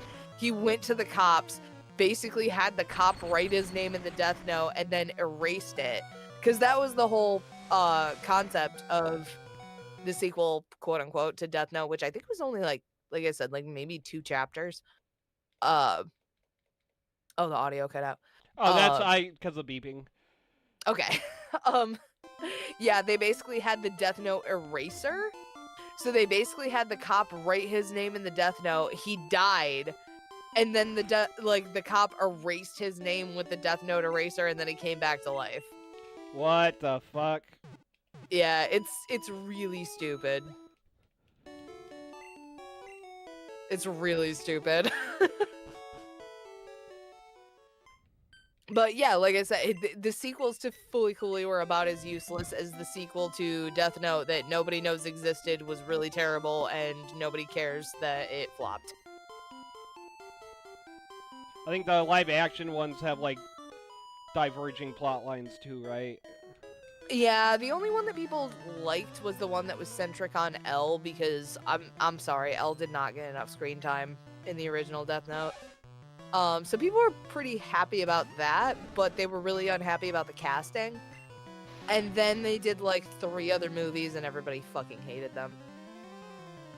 Which specifically whenever any kind of live action anime adaptation comes out on Death Note, or comes out on Netflix, everybody remembers the Death Note bullshit, which was why I was so trepidatious about the One Piece Netflix live action, you know? The good live action One Piece is real. It actually is. It's actually pretty good. And I'm not a fan of the anime, and it's not because I'm like, oh, it sucks. I'm just saying I haven't watched it because It's a value commitment. It's a time. commitment. If you try to binge through all of it, you're gonna have a bad time. I got through it by like I'd watch it in chunks, and once I started getting tired, I just like put it down for a while. If you're used to watching stuff like binging a thing till you're caught up on it, and you try to catch up on One Piece, you're gonna hate One Piece. That's not the way to enjoy it because it's so long. Well, and also my first exposure to One Piece was on 4Kids. Oh, that too. Yeah, it was bad. It was really bad on 4Kids. Did we watch together that video that was the It was going through all the changes they made on the 4Kids One Piece, and one of them was like, this girl they were protecting on the island where they got, the island where they meet Usopp, the girl they were protecting got the chakrams, like the sharp blades that one of the bad guys was using, and she's like, you need to leave it, you guys are trying to take me hostage, and you need to leave this island alone or I'm gonna cut my own throat, and your plan's gonna fail. But on the 4Kids dub, she picks up the chakrams, and she's like, no, I can't control them, they have a mind of their own! Yeah, that's just bad censoring, you know what I mean? If you're gonna censor something, at least do something slightly original. Yeah, don't, suddenly this person's weapons are possessed and evil. Okay. Yeah, well, it's basically like how they did Yu-Gi-Oh! On 4Kids, where it was just like, oh yeah, like these aren't, you know, like actual saw blades that are gonna cut your legs off. They're just gonna send you to the Shadow Realm. And it's like, well, sending you directly to cartoon hell also isn't great. Yeah, people bring that one up a lot because the Shadow Realm was like a explicitly like American dub thing that they tried to use to. That's goofy looking. They tried to use to get past the idea of people dying, but it's so much darker than the original idea. I feel like, okay, so I owned the original 7 volumes of the manga for Yu-Gi-Oh! Before like the actual Yu-Gi-Oh! Like card game was introduced into the series, right? Yeah. I'm pretty sure the Shadow Realm, quote unquote, like existed, but it was some like nebulous idea. And I think that it was like specifically how they referred to like hell in the series without having to actually refer to like death. But I could be very wrong. Namely because like they had fates a lot worse than death in the original 7 manga. Like it was so bad. It was so dark. Can we talk about how great this boy looks? What's wrong with his eyes? Okay. Yeah, I feel like you always single in on the weird looking part, so I'm just like, hey, that's not bad. You're like, the eyes are fucked. The eyes are fucked. Babe, I'm an artist. Yeah, okay, that's true. Yeah, you're immediately like, that's wrong, that's fucked, that's bad looking. That's bad. That's really bad, actually.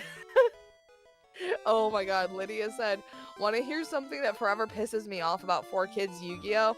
Jaden was very explicitly hinted to be gay in Japanese, and it was entirely removed by 4Kids. No, you're absolutely right. Like, fucking, and I believe, Jaden, I'm always remembering that, because they changed his name like 4 fucking times. It's the guy, not Joey, but it's the guy with the pointy hair, and I always remember his name is Honda. And that's not his name in the American version of Yu-Gi-Oh! But he's like Joey's BFF.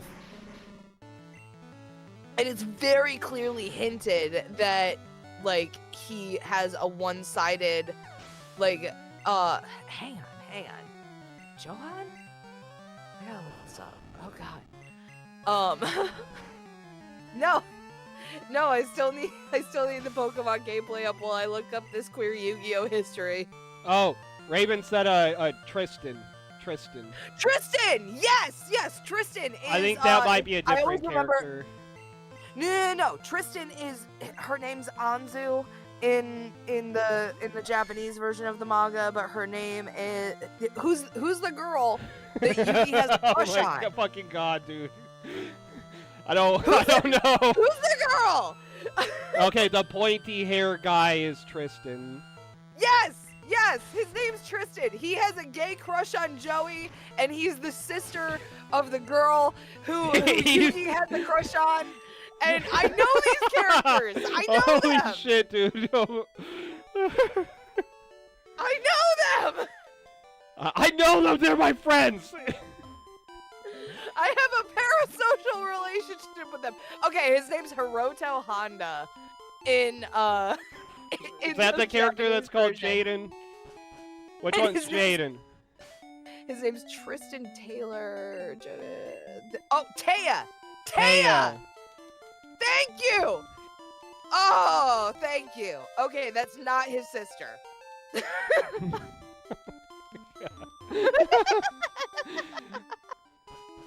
I don't care that Okay. much about Yu-Gi-Oh, but I imagine the zero people that are like the zero people in the chat right now that get super offended about Yu-Gi-Oh are probably harumphing really hard right now.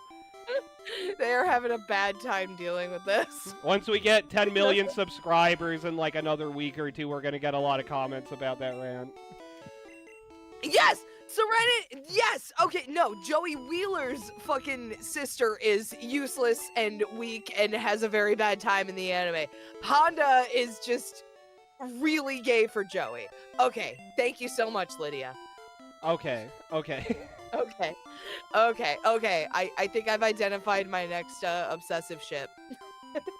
And then, oh wait, you did hear during the break when I put on the I changed the music. For half a second, yeah, you were saying that you wanted everybody to get lavender syndrome, you fucking sociopath. Yeah.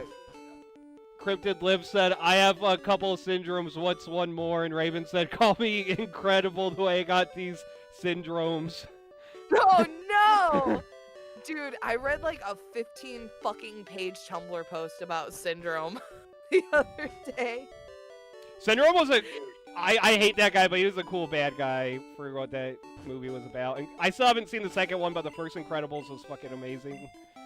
Oh no, he was a perfect bad guy. I know that I've watched the second Incredibles, but it had 0% of the impact that the Incredibles one had on me.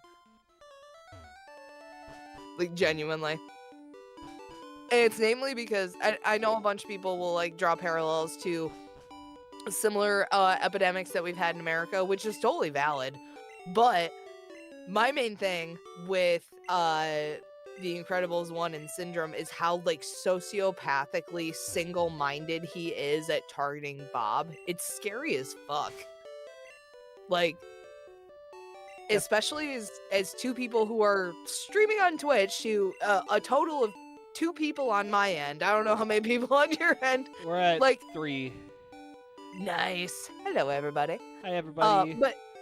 But the main thing is just like we're not famous. We're not. But like the idea of being so famous that somebody is willing to throw their life away for your attention is terrifying. Yeah.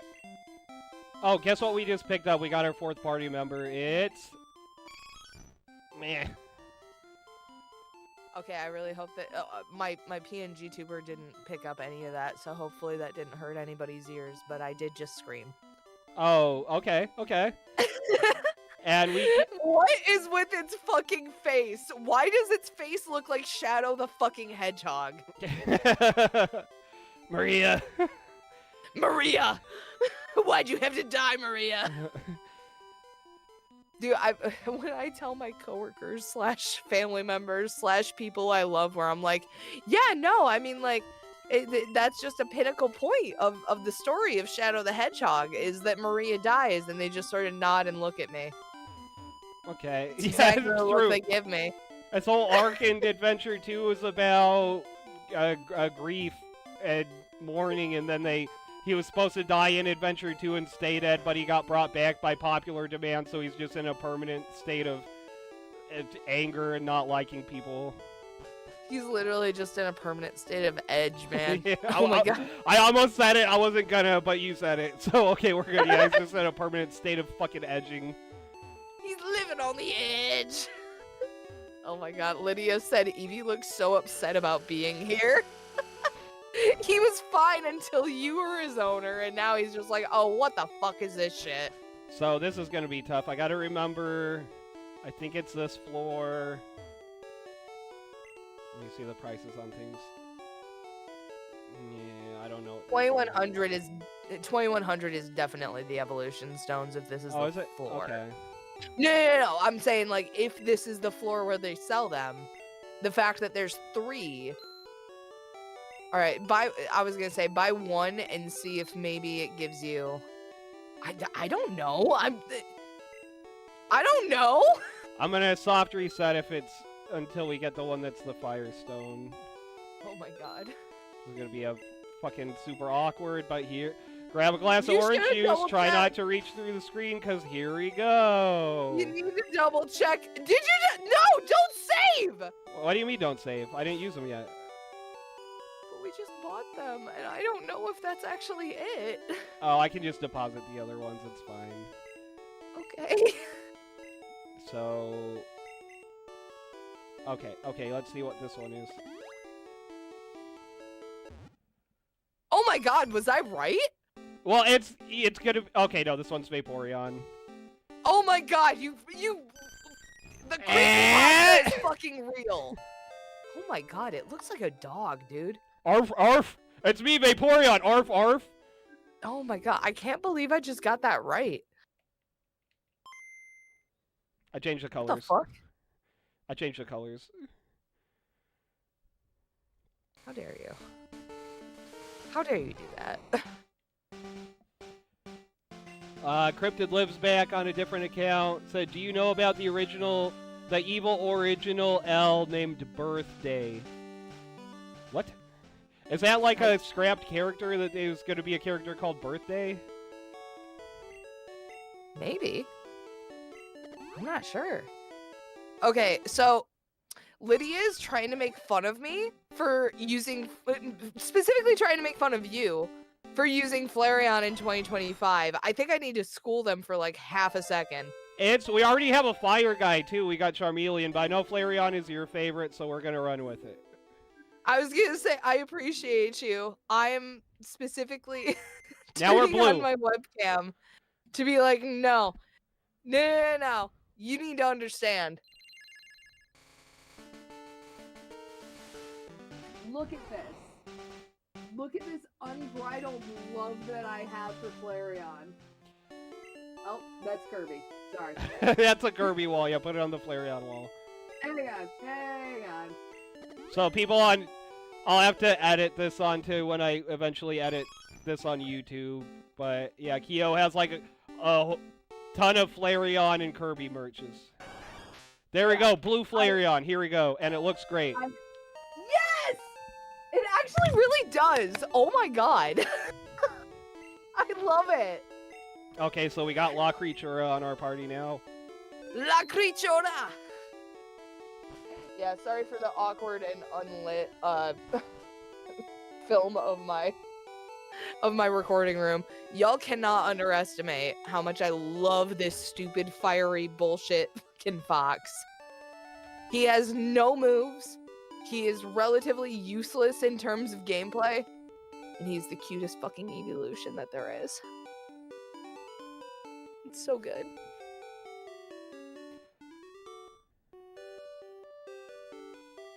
But you know what? That's my burden to bear.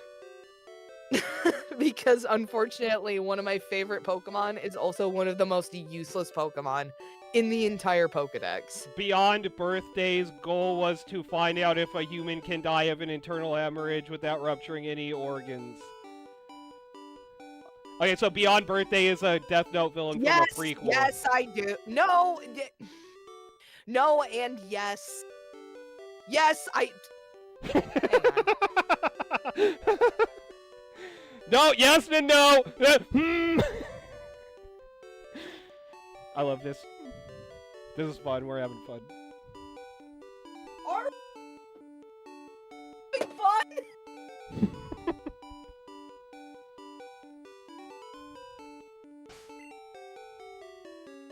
I think I'm gonna do the gym first, and then we go to the Team Rocket hideout.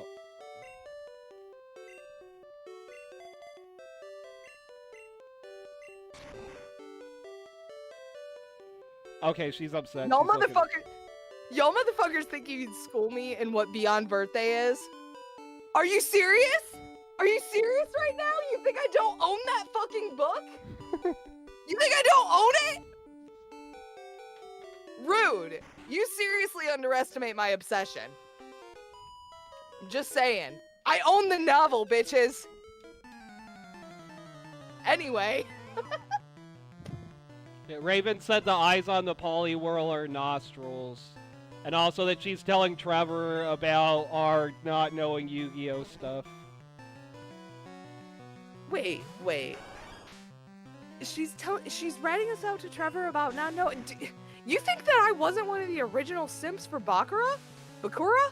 However the fuck you pronounce his goddamn name, I only read it. Bok Choy from Yu-Gi-Oh. Here you go, create another table. You wanted to. What the? Chop Suey. Check it out, I'm Yes. System of a Down Bok Choy. Why do you use the table on who you wanted to? Bok Choy, here you go, create a. Jesus Christ. Self-wrongful homicide!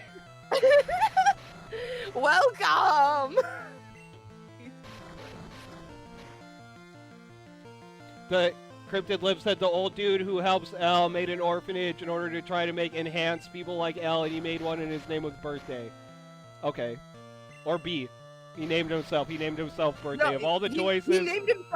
He named himself two B's, and the whole joke was that the detective that Kira made like kill herself with the Death Note actually worked with Beyond Birthday before she ended up working with Kira, and which honestly just shows that she's really fucking stupid. I didn't like it. Like, I really enjoyed the story, and then I just don't really like how they tried to tie it in with the original Death Note, because I'm just like, no, this just shows that, like, Misaka, or what the fuck ever her name was, is actually just a really shit detective.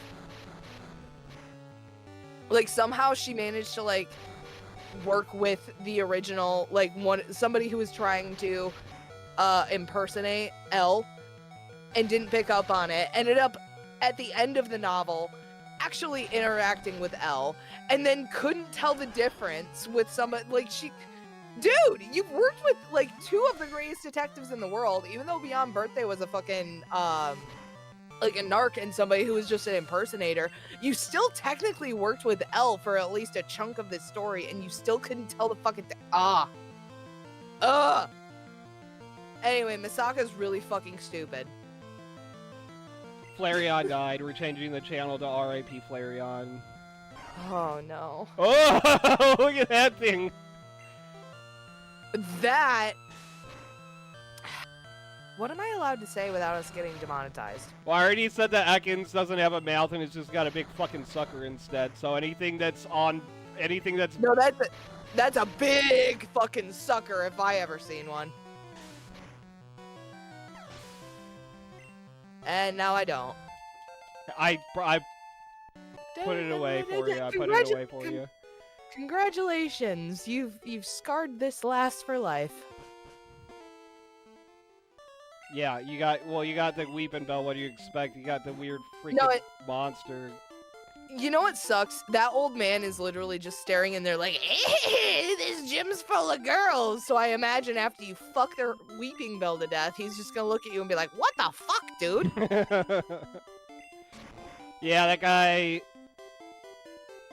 That fucking guy, that creepy old guy. I think they changed him in the Fire Red Leaf Green to say something less creepy. Yeah, that specific guy, I remember absolutely hating in my original playthrough of Pokemon. Because he was just like, It's just Brock wearing a disguise. He put on a very elaborate disguise to go peeping on women. It's okay, I understand. One of my favorites is Banette. Oh no! Like, Banette got a Mega Evolution, but it has gotten no love otherwise. So I think I'm gonna do the Team Rocket base for a bit, because that seems like a better spot to level up the Flareon at until it gets Ember at like fucking 31 or whatever. I was gonna say, it's never gonna get better, but I do appreciate your efforts. Well, if we had one fire move on it, it could probably take out most of Erica's gym by itself. But right now it's just got Tackle. But it's higher level than a lot of the Rocket base guys, so we're taking it in there to level it up. You know, put Hell a lot yeah. of effort into this guy because it's your favorite. He does not look like a regular ass Flareon. Yeah, because he's From blue. behind. Well, you did that. I did that, yes.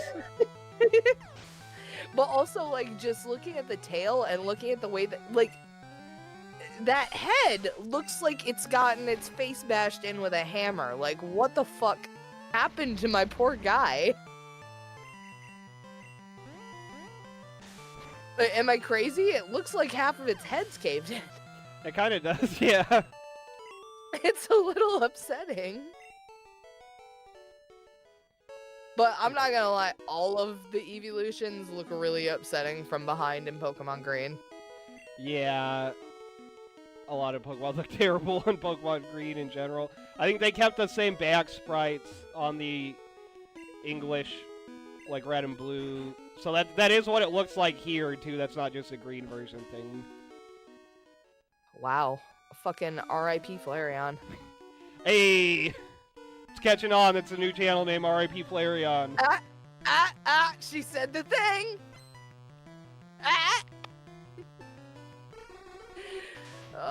I just really hate all of the abuse at Flareon, because they're just like, oh, he has no moves, he has no moves. And I'm just like, that's Game Freak's fault, not Flareon's fault. Yeah. Like, I'm so sorry that, like, one of the best designs in the... I'm sorry.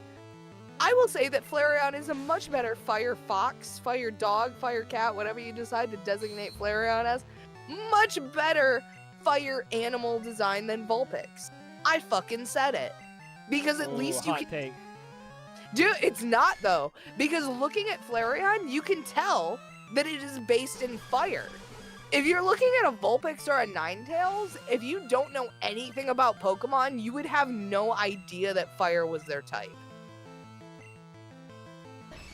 Like, you're gonna look at me and you're gonna tell me that I'm wrong? Like, you're gonna look at Vulpix and be like, yeah, that thing shoots fire. No, you won't. You're right, you're right. Like, sorry, that Flareon is a much better communication of, hey, this is an animal that has fire as its element. It communicates it perfectly. It does the job perfectly. And honestly, you can say that for Vaporeon and Jolteon as well. I think that they're all really good designs. But I think if you didn't know anything about Pokemon, and you look at Flareon, Jolteon, and Vaporeon, if you look at them all individually, you're gonna be able to tell that Flareon is about fire a little bit faster than you would be able to tell that Jolteon is about electricity and Vaporeon is about water. Like, they all really work in context, but Flareon literally looks like a fox that's on fire.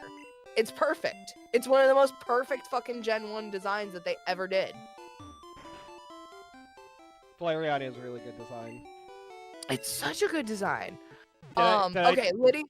Oh, sorry. Lydia said, you know what? I take back what I said about Flareon thing. Thing has 100 special in Gen 1. Goddamn. Exactly!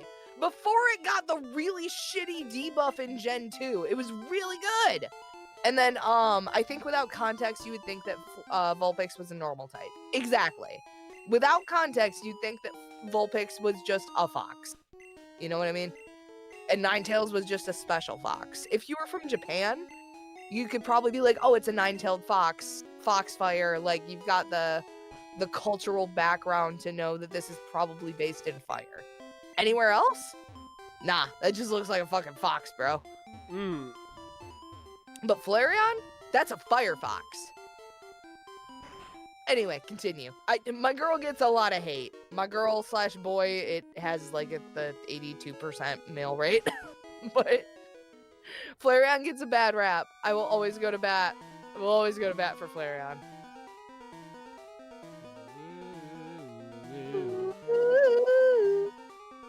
Is it weird that Giovanni didn't have his own battle music until Ultra Sun and Ultra Moon? Wait, really? Yeah. They gave him his own theme that's like a...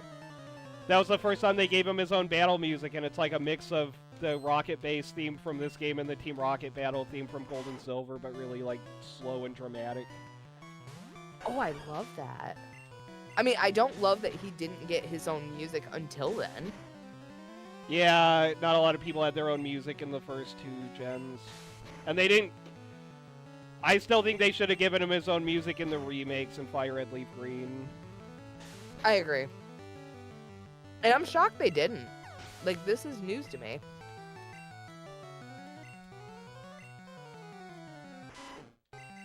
Hey, that's the 'Cause guy, he the did it. channel, that's the sprite, that's the channel, R.I.P. Eradicate on God! YouTube. Like and subscribe and hit the bell and make multiple other accounts to like and subscribe. We need those viewers. Oh my god, like, and that's... The Eradicate sprite really hasn't changed very much at all. Lydia said, did he have a theme in Heart Gold Soul Silver, though? He did have a battle there. Yes, he did. Mostly I because... think he just had the normal Team Rocket battle theme in that one. Are you sure? Yeah. Yeah, I mean, you can look it up while I'm doing this, but yeah, I'm pretty sure he didn't get his own theme until Ultra Sun, Ultra Moon. I'm gonna double check. Because Yeah. I feel like he got... Because you couldn't even fight him on Heart Gold Soul Silver unless you did the Celebi event, but I think he just had the normal Team Rocket battle theme in that. Oh no, Battle Giovanni OC theme, Heart Gold Soul Silver, sound font. Okay. So that's like a fan-made one. Yeah, that's a fan-made one. Props to the fans, dude. People will make any song in Pokemon sound fonts. And there's a lot of, like, people taking themes from one game and making it in the sound font on another game. It's just fucking fantastic. Okay, Pokemon X, he had his own theme. The fuck is Pokemon X? Is that a fan game? Babe, Pokemon X and Y. Oh, okay, Pokemon X and Y, right, okay. Oh my god! I'm sorry, can I laugh at that? Yeah, go ahead, that was on me, I fucked up, I'm an idiot, I'm a dumb fucking moron, what am I doing with my life? This is my wake-up call that I need to realize that I've been just a fucking hypocritical fool this whole time. Where did I go wrong?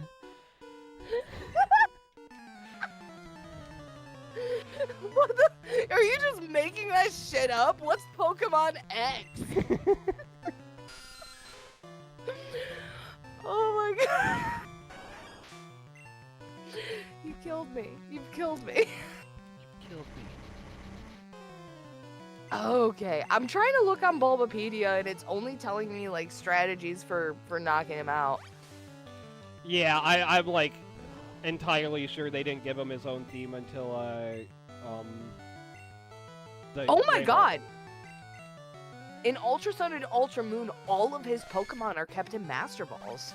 Yeah, and he's got Mega Mewtwo, and then they That put is so cool! they put Rainbow Rocket Giovanni in Pokemon Masters, and they did a whole storyline about how his Mewtwo's able to Mega Evolve, because you're not supposed to be able to Mega Evolve your Pokemon unless you have a strong bond, and Giovanni's like, yeah, our bond is that we both fucking hate everybody. We have a bond of hatred. I mean, okay. Everybody is just like, wow, like his Pokemon must hate him, blah, blah, blah. No, no, no, no, no. He's owned his Nidoking since he was a child. Mhm. Do you understand how many times that Nidoking could have gored him to death if he didn't? He doesn't mistreat his Pokemon, but it's because they're tools and tools are useful. That's the same way he treats people. They find them until they're not useful anymore, and then he doesn't give a shit. Yeah, but like, that means that his Nidoking has been useful the whole time, even though it's lost multiple times. Yeah, he, on Pokemon, they did a story on Pokemon Masters where he gets the ability to Dynamax, and that's his one guy that he Dynamaxes is his Nidoking. He's like, yeah, look how useful it is when it's a fucking kaiju. Well, the thing is Nidoking's actually not that powerful of a Pokemon, and neither is Persian. And also, when has he ever fought with his Persian? Yellow version. Yeah, so like he basically decided that that Persian was totally useless and then still kept it around. Yeah. You're gonna look at me and you're gonna tell me that I'm wrong? Here's the thing. I think Giovanni is honestly a better guy than Norman from fucking Sapphire and Ruby are. And here's my explanation. Norman specifically abandoned his family to be able to pursue his capacity to be a gym leader, and he also clearly mistreats his Pokemon because he basically like. Okay, so I wouldn't say that he mistreats his Pokemon. I would say that he values his Pokemon over his children, but he also doesn't value them enough to get any higher than like the 3rd or 4th gym badge. So he literally abandoned his family for Pokemon that he does not care about enough to be able to actually train them to be able to become like a fucking, Elite Four member or whatever. He's a casual trainer that just hates his family. Yeah. So Giovanni himself is like, hey, this Nidoking that I've had since my childhood, I love it so much. I want to make sure that it reaches its full potential. He fought with his Persian for a little bit, and then his Persian was probably just like, I don't want to fight anymore, Dad. And he was like, that's okay. You can just hang out and look cool by my feet. He's a better Pokemon trainer than your dad Norman in fucking Ruby and Sapphire. And that's my argument. Dude, the old episodes of Pokemon used to be so fucking wild. I mean, Giovanni went water skiing once, right? I think that was... I forget if that was in one of the, dream sequences that Jesse and James do, or if that was a real thing. Because he does do crazy shit on his spare time in the anime. But they had an episode in Advanced Gen that was where, Ash, Brock, May, and Max went back to Petalburg City... And May and Max's parents were fighting and almost got divorced because the mom thought that Norman was cheating with Nurse Joy. And then did they disprove that for laughs and giggles, or...? Yeah, he was setting up, a birthday party for his wife or some shit with Nurse Joy's help. But they were just, sneaking off together the whole time so the mom got the wrong idea. Oh my god, I think y'all need therapy. Yeah. What the fuck?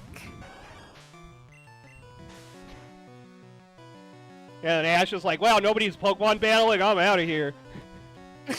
No in-flight movies, Peanuts, or Pokemon battles, I'm out of here. I'm out of here. Jesus. Alright, are we thinking maybe next time we need healing that we should probably call it a night? I'm down. Cool. Oh, I forgot I was actually... Okay, after this fight, I'm gonna go back to the Pokemon Center, I'm gonna do one thing, and then we call it good. Because I got... Wait, what'd you forget we were doing? I got Fury Attack on the Nidorino now, so we can evolve it, but I gotta look up the Japanese text for what a Moonstone is so I can pull it out of the PC. Oh shit. Okay, let's do that before we end the stream, because that'll be funny. Yeah. And here we go! Here we go! If y'all haven't pulled out your orange juice, just saying. Oh my god, it is Saturday evening. I've had a couple of adult beverages, and I am ready to go, baby! Blaze a cat. God. She controls fire. She can play around in the Himalayan mountains for hours. And not feel a thing. Yeah, that's what happens before you die in the Himalayas. What do you mean, hear me out, Cake? You know what a hear me out cake is, right? I don't know. What? Okay, new trend that's been happening recently where you have a cake and you take a fictional character and print it out and tape it to the top of a toothpick and you stab it in the cake. And the whole joke is that you and a friend will take turns putting characters that you need to have heard out for your attraction. And you just keep getting more accelerationist until one of you explodes on the other person. And by explodes, I don't mean anything inappropriate. I mean looking at the other person. Okay.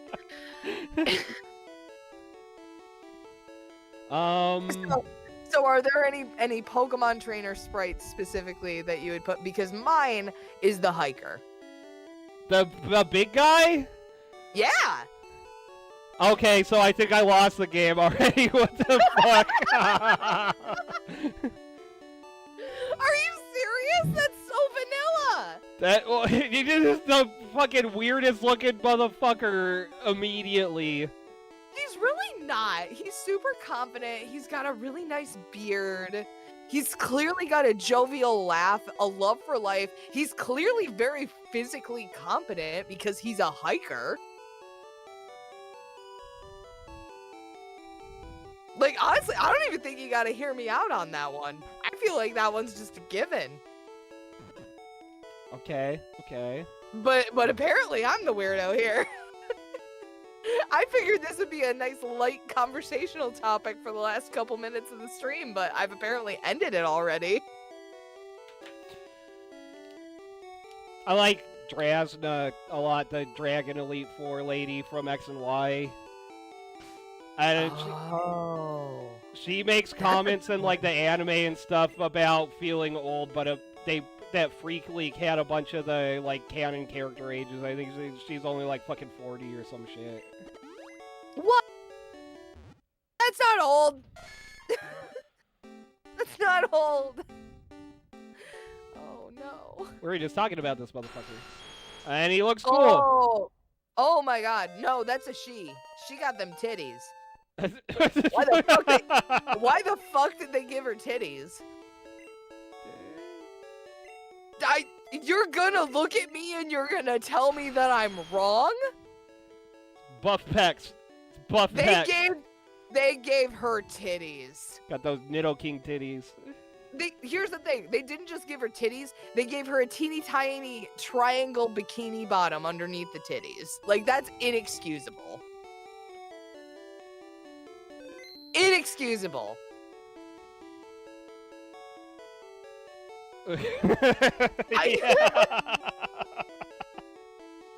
I'm sorry, everybody. I'm ruining this for us all. But if I have to see it and my brain said, hey, you want to ruin everybody's lives today? And I said yes. And unfortunately, that meant that I said it. Nidoqueen shakes her chest in Stadium IIRC. Yeah. Yeah, that's also a thing. Yeah, it's... Thank you, Lydia. Let me pull it up one more time. She does a little jiggle. Imagine this motherfucker jiggling. My money don't jiggle. Imagine this thing jiggling and then goring you violently. You know, I've had weirder fantasies. Let's pull up this boy one more time. This one looks good. Look at the little paws. I love him so much. Got the big ears. Got the look. Looks like my cat Shark before she attacks a bug. Genuinely looks like a cat about to pounce. Love it. 11 out of 10. And genuinely, if you look at him, looks like a firefox. Looks like it is a fox made out of fire. Exactly what's written on the package. 11 out of 10 design. Raven said jiggle. Got some yitties on her. Literally got some breastplates on her, you know? Yeah. I like Skyla, but that's like the most vanilla take ever. Yeah, I mean, so is I keep wanting to say Elvira. That's not her name, but she's the electric gym leader. Yeah. Lisa, yes. Again, it's very vanilla take. And that's the thing, I've been brainstorming shit that I'm gonna put on my Hear Me Out cake, and I'm realizing that all of my femme choices are really vanilla, but all of my mass choices are off the fucking wall. And it's just like, do they just not give us freaky creatures, like, feminine genders? Like, are freaky creatures just only allowed to be male? Because I need more freaky creatures than Alien from Alien. Like, that's also on my list, but... yeah, I need a couple more options. Hell yeah. I'm saying, you're telling me you wouldn't fuck the alien from Alien? I would not. Why? I'm not gonna put you on the spot like this on your own stream. What do you mean you wouldn't fuck the alien from Alien? Well, when you put it like that...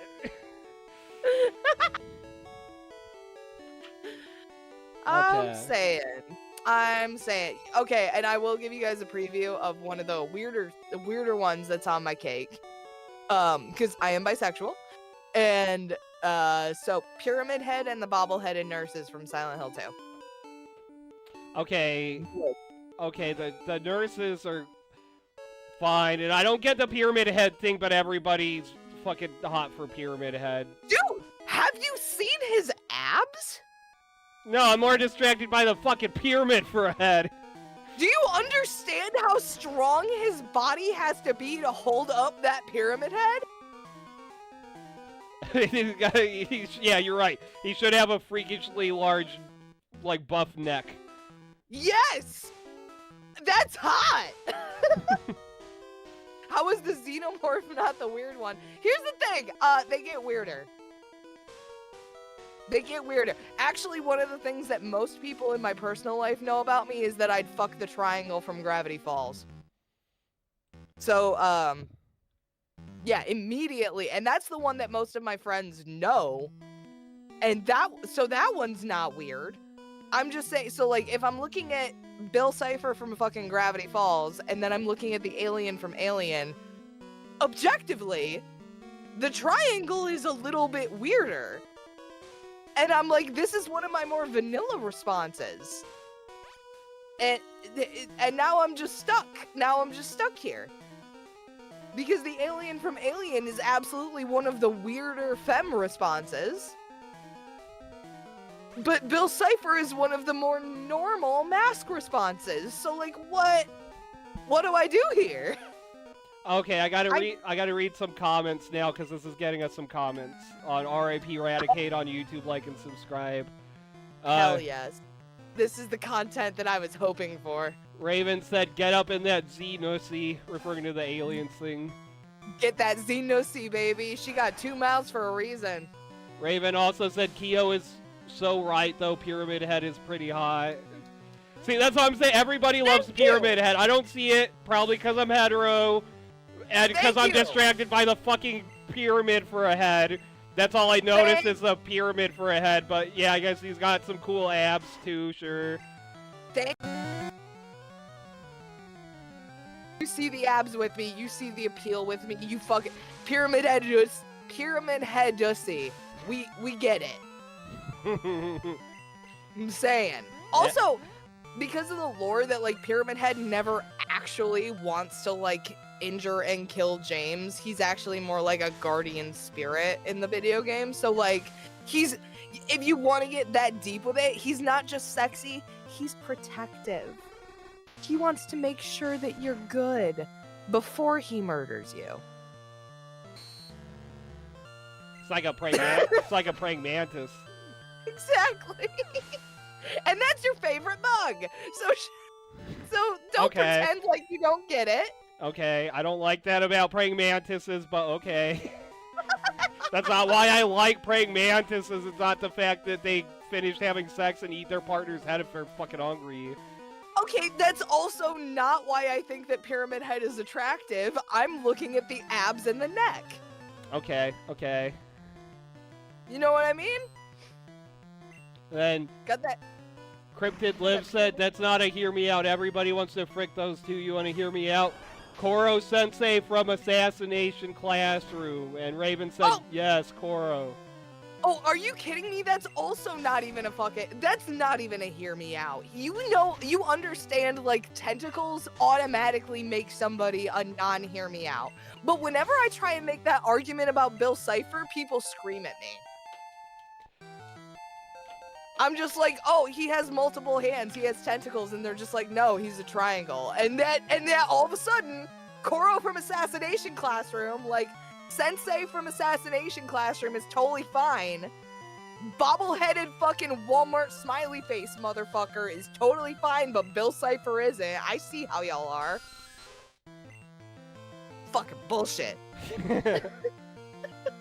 I like Dr. Hutchison from Rocco's Modern Life. Everyone's not a secret. Everybody who knows me knows that. Yep.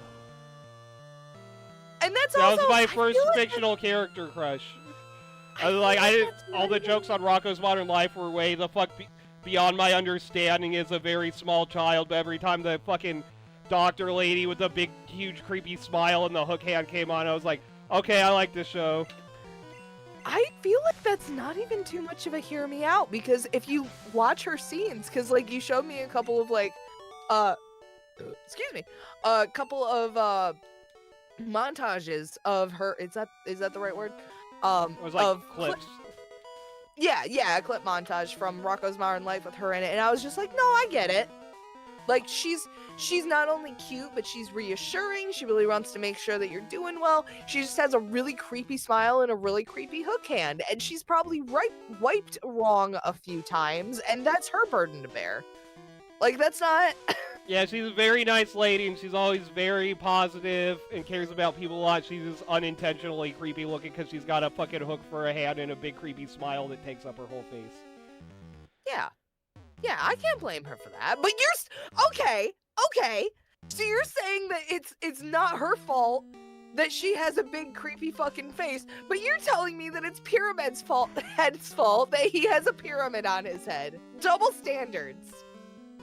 Right, Double okay, it's standard. not Pyramid Head's fault, it's the main character's fault for creating Pyramid Head in his psyche, fucked up bullshit. It literally is, though. It literally is James's fault. If you basically just default to everything that happens in Silent Hill 2 is James's fault, you're not wrong. Cryptid Lip said, how? Question mark, question mark, question mark. No, the Bill the Triangle is a hear me out. She was saying Pyramid Head and the nurses, so she likes Pyramid Head and the nurses too. The Triangle is a fucking hear you out. Yes, yeah. Bill Cipher is the one that I acknowledge is actually a hear me out. Everybody agrees with me, except Bean Dip apparently, on Pyramid Head. Yeah. Like, everybody loves Pyramid Head and the bobbleheaded nurses. They are literally intended by the story to be sexy as fuck, but you're supposed to be like, should I find them sexy as fuck? Oh, I don't know. But like everybody basically stopped questioning that almost immediately within the story. At least They Bill just Cipher thought- has a personality. It's not a great personality, but it's... Pyramid It's Head's a- just a guy with a pyramid for a head. It will. I was about to say something I didn't know if you'd approve of. Well, okay, you're gonna bring up the fact that I'm just a guy with a pyramid for a head and I don't have a personality? No. We doing this again? No. Again. No, I was gonna say it's totally fine if you're a piece of shit demonic entity that's trying to kill your friends and family, as long as you're not boring.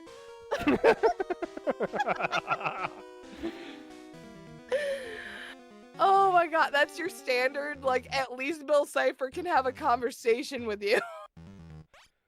Yeah. You're not wrong.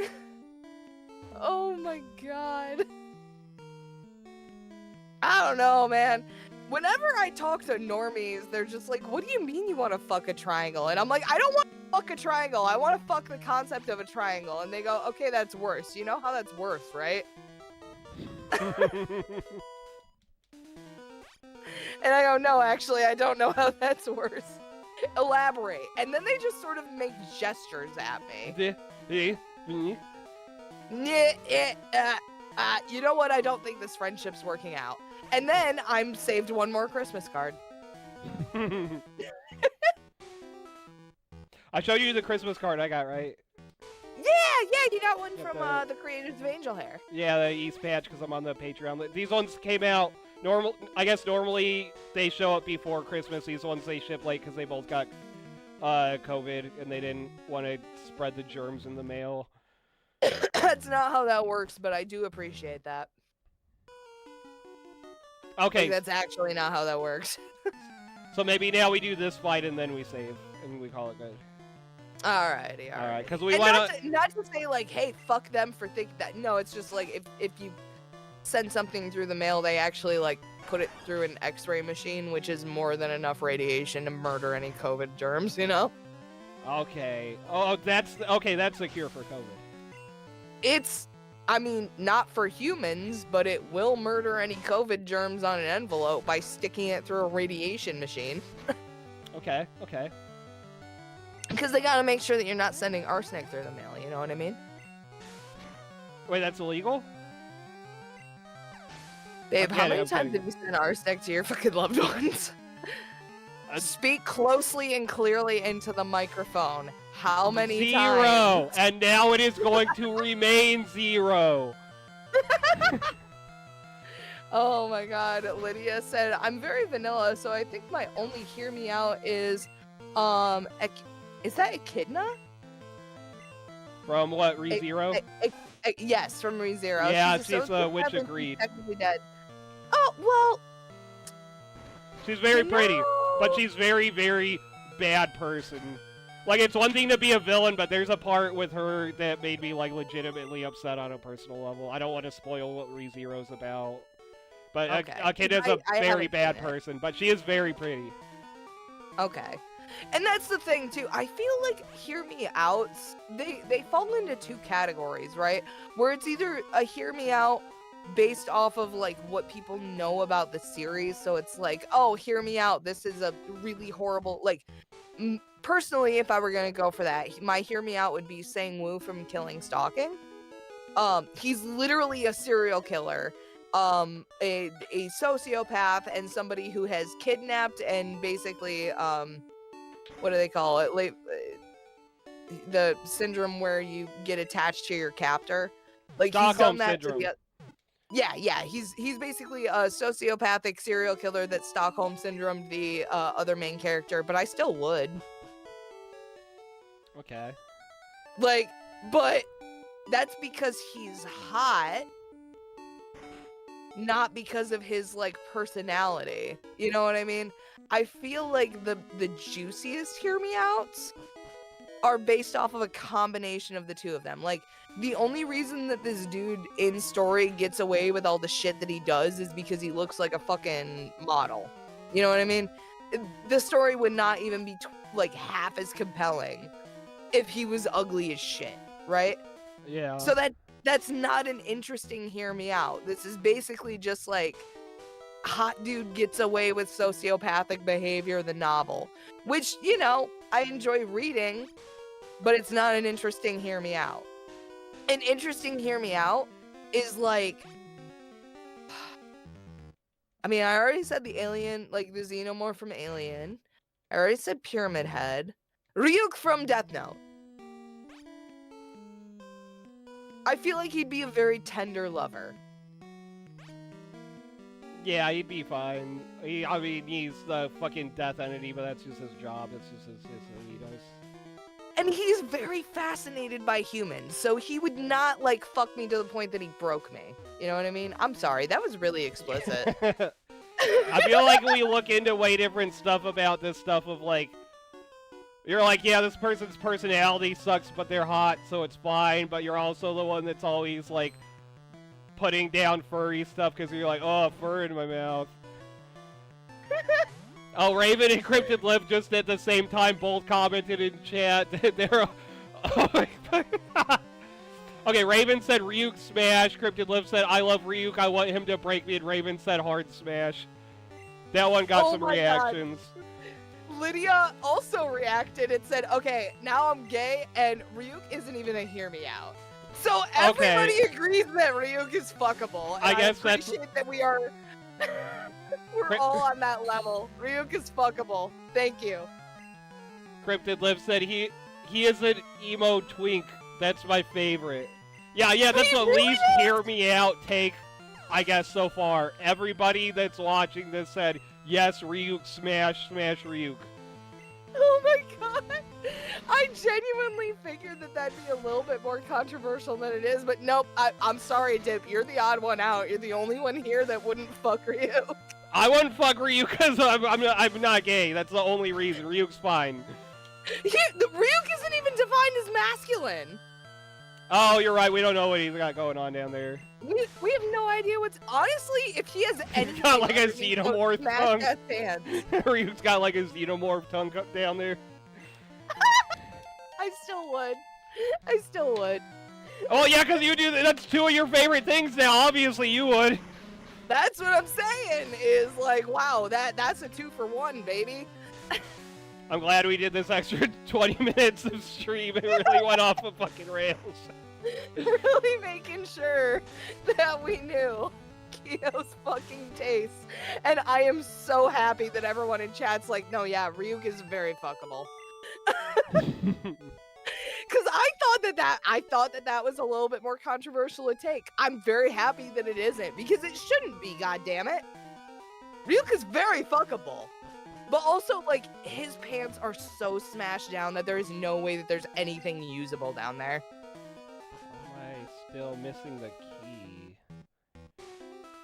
Beanib desperately tries to get the stream back on track. No, it's good, dude. I'm trying to think of more of my fucking hear me out takes, and I don't got a lot. Here's the thing. I was thinking about this early because I'm bisexual, so I was coming and I realized like halfway through my list, I'm like, dude, all of these are mask or identify as cis male, like according to the story. And then I was trying to think of like, okay, so what are my femme hear me outs? And I had like 2. Like specifically, I had the alien from Alien, and I had, oh shit, I think it was the witch from Blair Witch Project, but that was based off of a fan art. Like, that's the thing is, for some reason, like, femme characters just have not been given the same monster treatment as men have. Like, I have a lot of masculine / like, defined male characters that are just absolutely monstrous and fit on a hear me out chart, or, like, hear me out cake. Forgot I gotta But talk to women? this guy. There we go. Oh, nice. Keep Hell yeah. going. But, like, for women, there really are not a whole lot of feminine characters that are just actual monsters. You know what I mean? And it's really a shame, because I feel like women are just, in order to be defined as a feminine character, you have to have, like, tits and ass. And that's bullshit. Oh, Raven said, Kyo, look up the new Pinhead. Oh, Lord. Yeah, Let's look do it up and react to it. Well, it's not going to be on screen on here, but we watched that one together. Me and Raven did with some friends. And that was I like that movie a lot. I didn't find, again, I'm like the hetero person. I'm like the fucking token hetero now. You really are. I love her. And here's the thing, especially with like pinheads and whatever, their whole like pain is pleasure, pleasure is pain, and I'm just like, I don't think I'm that deep into the BDSM paint to relate to this, but good for you. So like I'm looking at her like stretched muscle corset right now, and she's beautiful, but I'm not really into the exposed muscle. Am I allowed to say that? Am I allowed to stay a horror fan and say that I'm not a huge fan of the exposed muscle? But, like, the way that they basically, like, what is it, Rule 35, Rule 36'd her from the original Pinhead, and just basically turned, like, the original Pinhead into a beautiful feminine amalgamation. Rule 63. That's a gender 63. swap one. Yes, thank you. They literally just, like, gender swapped Pinhead and did a really amazing job. But I'm just not a huge fan of the exposed muscle. Raven said also look up Magic the Gathering. That just looks like it hurts.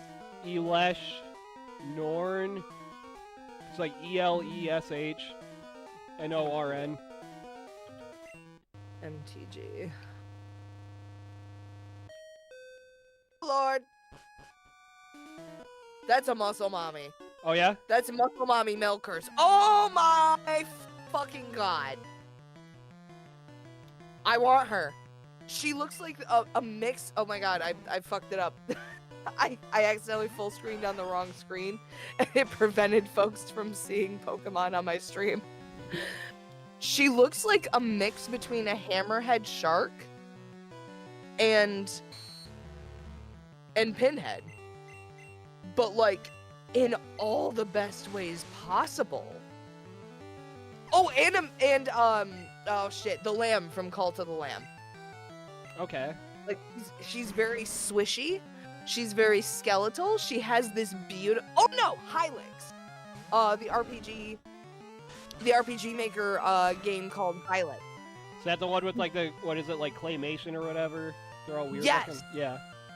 Yes, she looks like she would fit right at home with one of the villains from Hylics in the best way possible.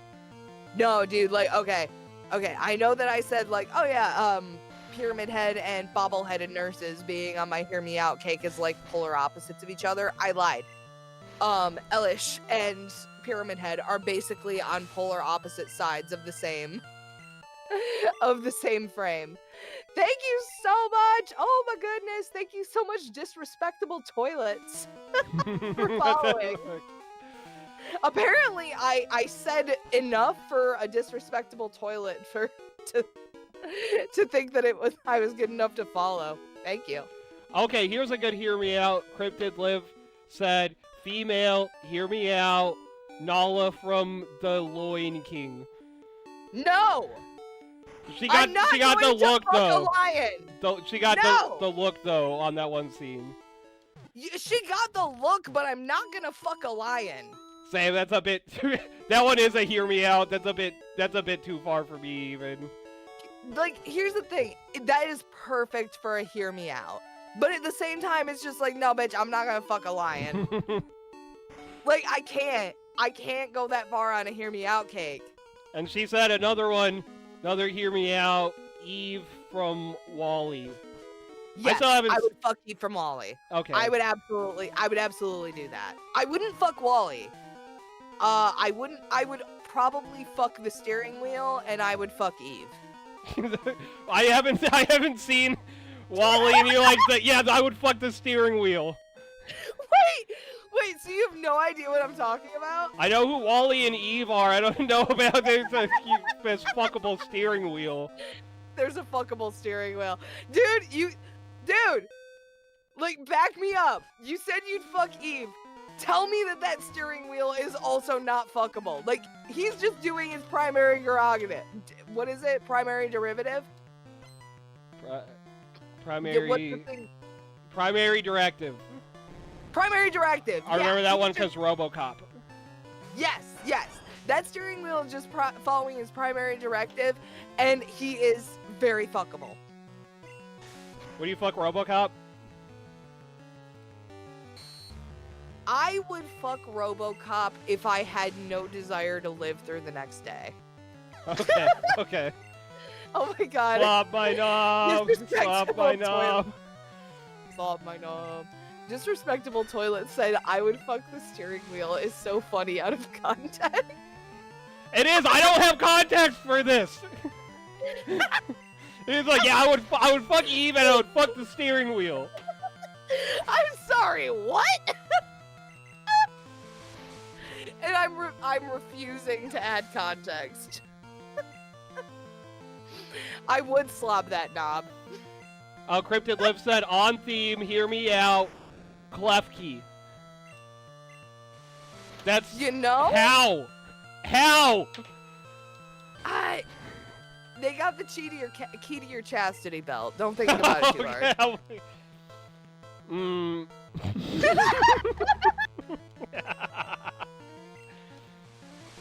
Key to the heart and the key to the belt and the key to the handcuffs and the key to the...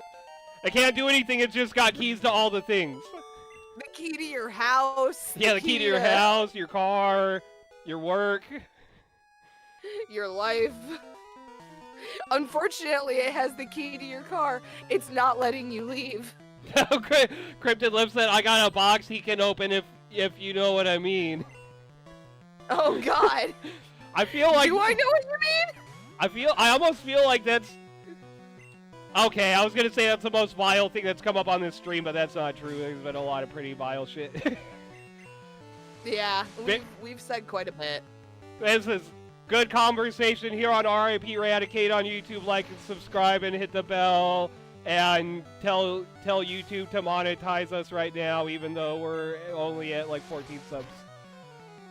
Tell them we need to make money off this right now because we will never hit the audience that we need to hit without it.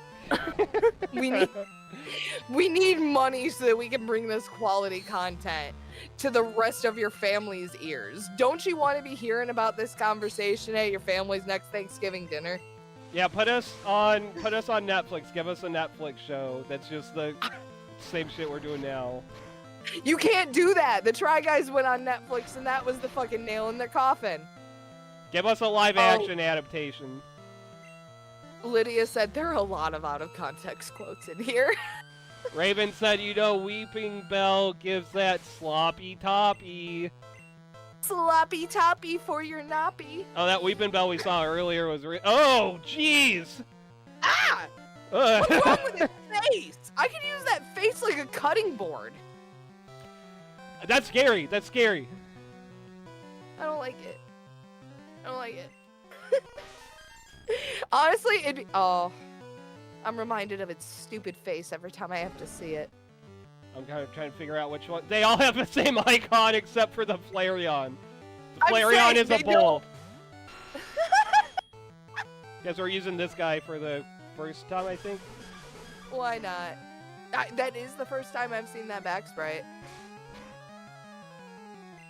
Babe, is it okay if we finish the Team Rocket hideout? Because we're right at the end right now. Yeah, let's do that. Cryptid, I'm realizing... Oh, sorry. Cryptid Love said, okay, I'm going to bed. Good night. Good night. Thank you so much for being here. Thank I you, appreciate Cryptid. it a lot. I appreciate you as well.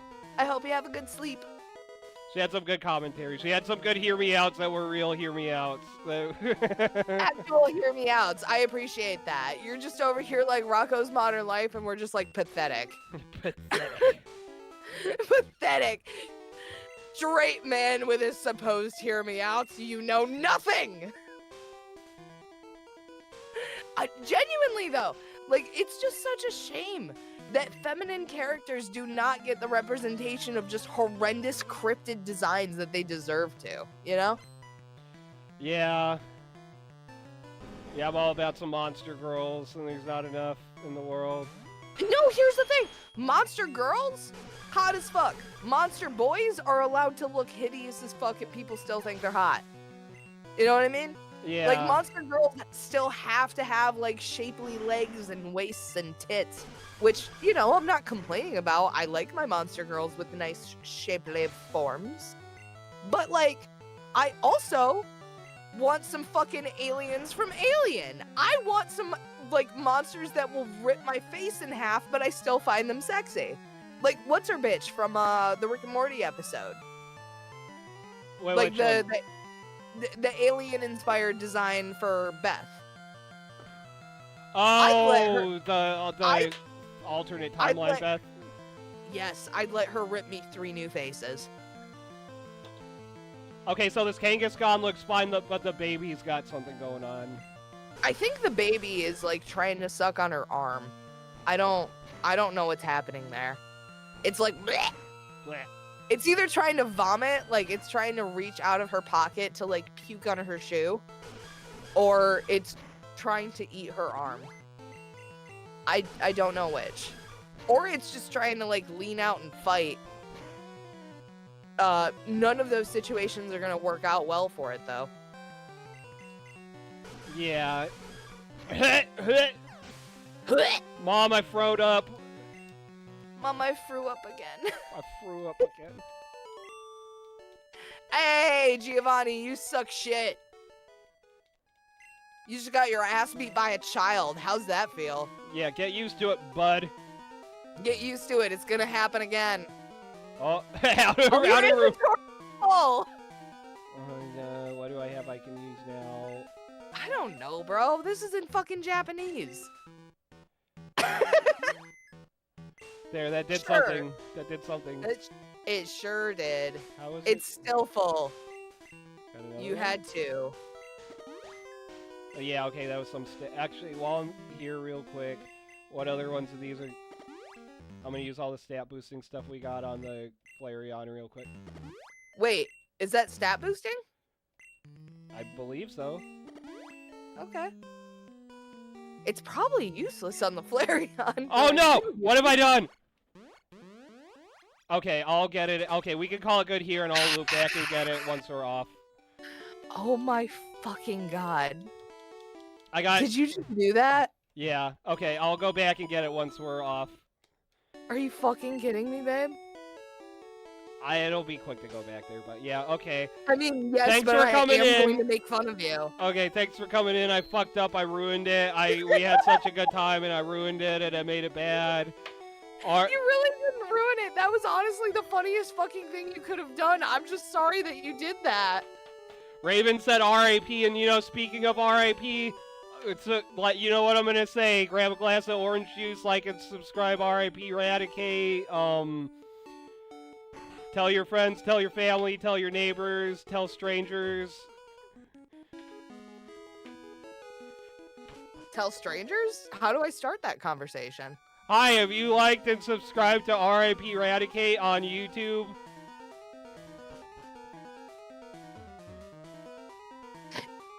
You know what? You're not wrong.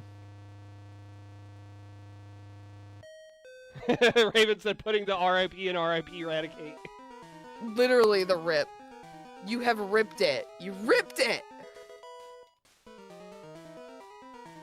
Alright, thank you for coming. Do you want to do a sign off too? Sure, yeah. Thank you guys for coming in. I seriously appreciate it. Thank you so much, Lydia. Thank you so much, Disrespectful Toilets. I appreciate everybody for coming in and just seeing us suck ass at Pokemon. Just ripping it. I'm kidding. You're doing a fantastic job. No, you're doing a fantastic job. You don't know Japanese, and you're doing making an idiot out of myself. You're really not. You're doing an amazing job. I appreciate you. I think you're doing an incredible job. You're gonna like and subscribe to R.I.P. Eradicate? I already do, actually. Yeah, you're one of the hosts. I know! It's what we do! Yeah, it's what we do, okay? It's what we're doing! And thank you, Raven. Thank you, Cryptid Liv, even though she's asleep. Thank you, Azafrog, even though I think he went to sleep. No, sir, appreciate everybody for coming in and supporting this bullshittery. It's really fun for us to be able to come in here and do it. So, thank you. Yeah, thank you so much, everybody. You really make the channel have more chats and likes and subscribes. Oh my god, that's just a fact, Bean Dip. Give them something real, tangible, lovable. I love all of you, and it means the world to me that you all came on here to watch. Genuinely, it sounds corny as fuck, but it is really fun to be able to come on here and have you guys have at least as good of a time as we're having doing this bullshittery. I've been having a really great time, babe. Me too. Thank you so much. I'm so sorry that you just teleported out of there. That's okay. I already went back on it. I'm clearing space for the next Oh my one. god. He's quick as fuck, yo. Yeah, I've played this game before. He's an expert. Alright. I love you all, and we will see you next time. For my stream, next time, it'll probably be more yelling about film theory. For next time on Bean Dip stream, he's going to be playing LA Noir with some of the folks that are in the chat. So stay tuned. Yeah, LA Noir with Trevor and Raven tomorrow night. Everybody come in. We try to start it at 7. Sometimes it's at like 8, depending on what we got going on. But yeah, more dark detective drama. Dark detective drama. But I'm pressing X to doubt. Dude, I love that so much. It's so good. All right. I love you all. Have a fantastic night. The stream is ending on my end. Bye-bye.